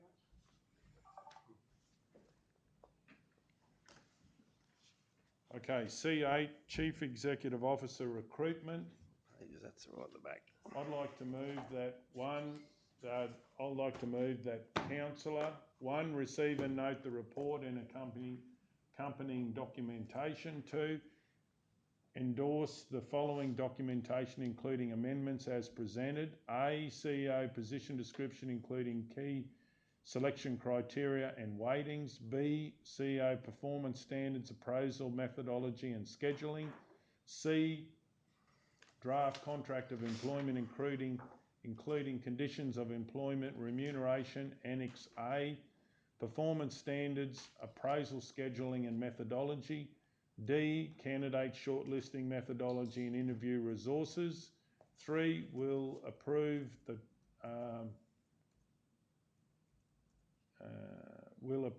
final total remuneration package range for the successful applicant prior to any offer of employment being made. Do we have a seconder? To me, that's not right. Yeah, that's when it comes back to Before council. the offer. Yeah. Council will always do it, right? Yeah, I see, yeah. And then they will authorise the mayor to do final negotiations. So do we have a seconder? Councillor Burkett. Any opposition? Does anyone wish to speak to it? We're going to go to the vote. All those in favour? Yes. 9-0. Okay, can we get the CEO back? And thank you, Jess, for your time. Yeah, thanks, Jess. Sorry for holding you up. Thank you, Yeah, Dean. thank you. Dean. I'll recirculate the documents once they're final, and then we're all good to advertise. You want to have a 10-minute recess? Or? No, I want to go home. Home Go was on never. home. Might have I can bring the oranges. I had one yesterday I've too. got to go back Not to yours. my office to get my Oh, I just got them off the shelf at the shop. Someone getting the CEO? Oh, I thought Councillor Ladbroke was. So we're going, you start back as normal now, eh? C1. C1, let's get it going. Ready to go. Thank you Thanks, for all your Jess. help, Thanks, Jess. Jess, you've done well. We'll just adjourn. Okay, we'll keep going with the meeting. C1, request for an extension to rates due date 13-014-303-1500-6646, 13-004486, 1500-6687. Do we have a mover? I'd like to move that 1, resolve pursuant to section 121C, G, 121B, 122(1)A, 122(3), and 122(5) of the Local Government Regulation 2012, A, to grant the ratepayer a concession by way of agreeing to defer until 30th of November 2022 payments of current rates or charges including discount for the property. B, subject to the condition that the ratepayer enter into an agreement with council in a form required by council requiring the next levy of rates and charges for the property to be paid in full by schedule periodical instalments by 30th of June 2023. 2, review how petroleum leases are categorised within the rating structure as at the next budget session in 2023. Do we have a seconder? Councillor Ladbroke. Any opposition? Does anybody want to speak to it? Councillor Hancock. Yeah, Mr Mayor, whilst I agree with granting the ratepayer a concession and to defer the payment to 30th November without any interest, I just can't agree with giving a concession on the charging of the discount for the property, as I believe that a discount is given if you pay within the period, and it hasn't been paid within the period, and so therefore I can't justify being able to give that discount for paying within the period when it wasn't. So unfortunately, that's why I cannot support this resolution. Does anyone wish to speak? We're going to go to the vote. All those in favour? Yes. All those against? 6-3 if I call for a division.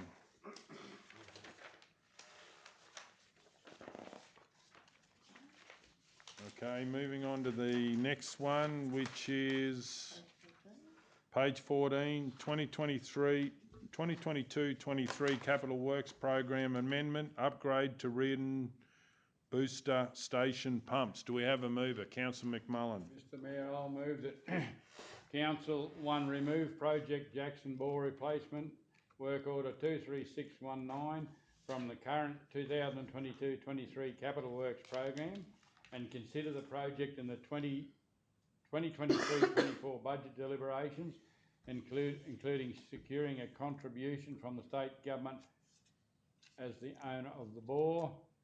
2, approve the new project. Could it come up a bit, please, Kel? I just want to approve the new project, upgrade Reardon's Booster Station pumps for the budget of 100,000, with the budget to be reallocated from the Jackson Bore replacement project work order 23619 and right. I just can't see. Yeah, I want to write to the state government to advocate for funding for the Jackson Bore replacement. Do we have a seconder? Councillor Guthrie, any opposition? Does anyone wish to speak? We'll go to the vote. All those in favour? Yes. 9-0. C3, nomination of projects flood risk management program. Councillor Burkett. I'd like to move that Council 1 submit an application under the Flood Risk Management Program for the following projects in priority order: Ambi Flood Modelling, Railway and Highway Impact Assessment on Flooding, Roma Critical Access and Evacuation Analysis, and Surat Incremental Flood Height Mapping, and 2, authorise the Chief Executive Officer or Delegate to sign the submission forms and any further agreements as required. We have a seconder, Councillor Hancock. Any opposition? Does anyone wish to speak? We'll go to the vote. All those in favour? Yes. 9-0.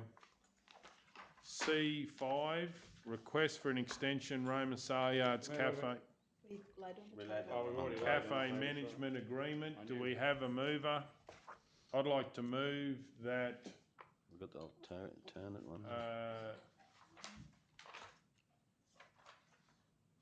1, council note that the tenant has exercised their right to extend their term for 3 years, ending 16th of December 2025, in line with clause 6.2 of Roma Saleyards Cafe Management Agreement. 2, the management fee payable under clause 7.1 remains unchanged.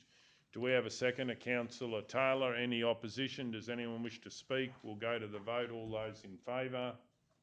Yes. 9-0. Okay, C.6 Mitchell landfill weighbridge tender. Councillor Burkett. We have this one there. It's been changed. No, that's not it. You want to go to page 129, don't you? We're just going off the... Yeah, 129. 129 you want to go to? Page 129. The alternative 129. It's up there on the... Option 2 not to proceed. That council reject all tenders in relation to tender number RFT 22022 on the grounds that the weighbridge cost installation is outside the available budget set down, and further work needs to occur in relation to the management of installation of infrastructure and operational expenditure as part of the regional waste management and recycling strategy. 2, notify all tenderers accordingly. And 3, be provided with a further report about the development of a regional strategy for waste management and recycling for the Maranoa, including long-term options for Mitchell at a future meeting. Do Do we have a second? Councillor Guthrie, any opposition? Do anyone wish to speak? We'll go to the vote. All those in favour? Yes. 9-0.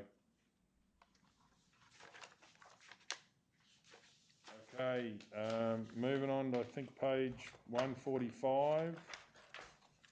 C.7 Tender 23011, supply and deliver of mobile crushing and screening equipment. Councillor McMullen. Mr Mayor, I'd like to move that Council 1 award tender 23011, supply and delivery of mobile crushing and screening equipment to Finley Screening and Crushing Systems Proprietary Limited for the purchase of the below equipment valued at $3,262,600 inclusive of GST. 1 J1175 yaw crusher, 1 C.1 cone crusher, 1 694 plus super track triple deck screen, and 1 883 plus heavy duty screen.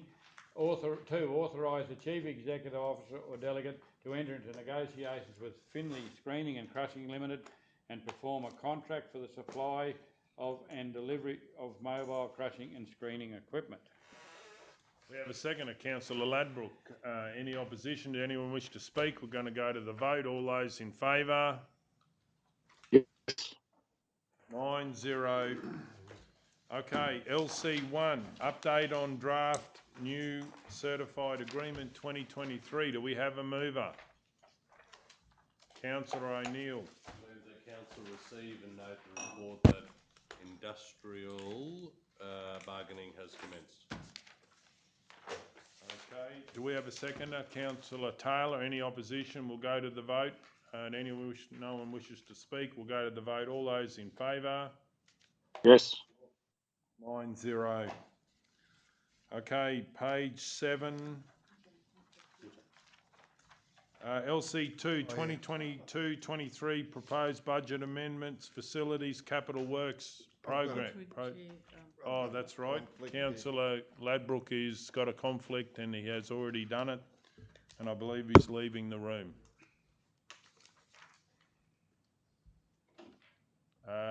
Well, I didn't know who was first. So, Councillor O'Neill. I move the council approve the reallocation of funds within the 2022-23 budget as recommended in the report to allow the Bassett Park replace ladies' toilet and shower block to progress to the construction delivery phase.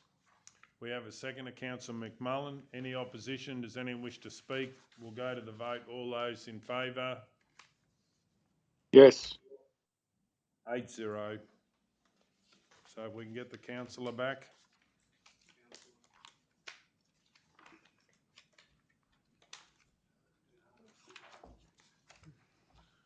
LC3, Queensland Electric Superhighway Electric Vehicle Charging Station in Roma. Do we have a mover?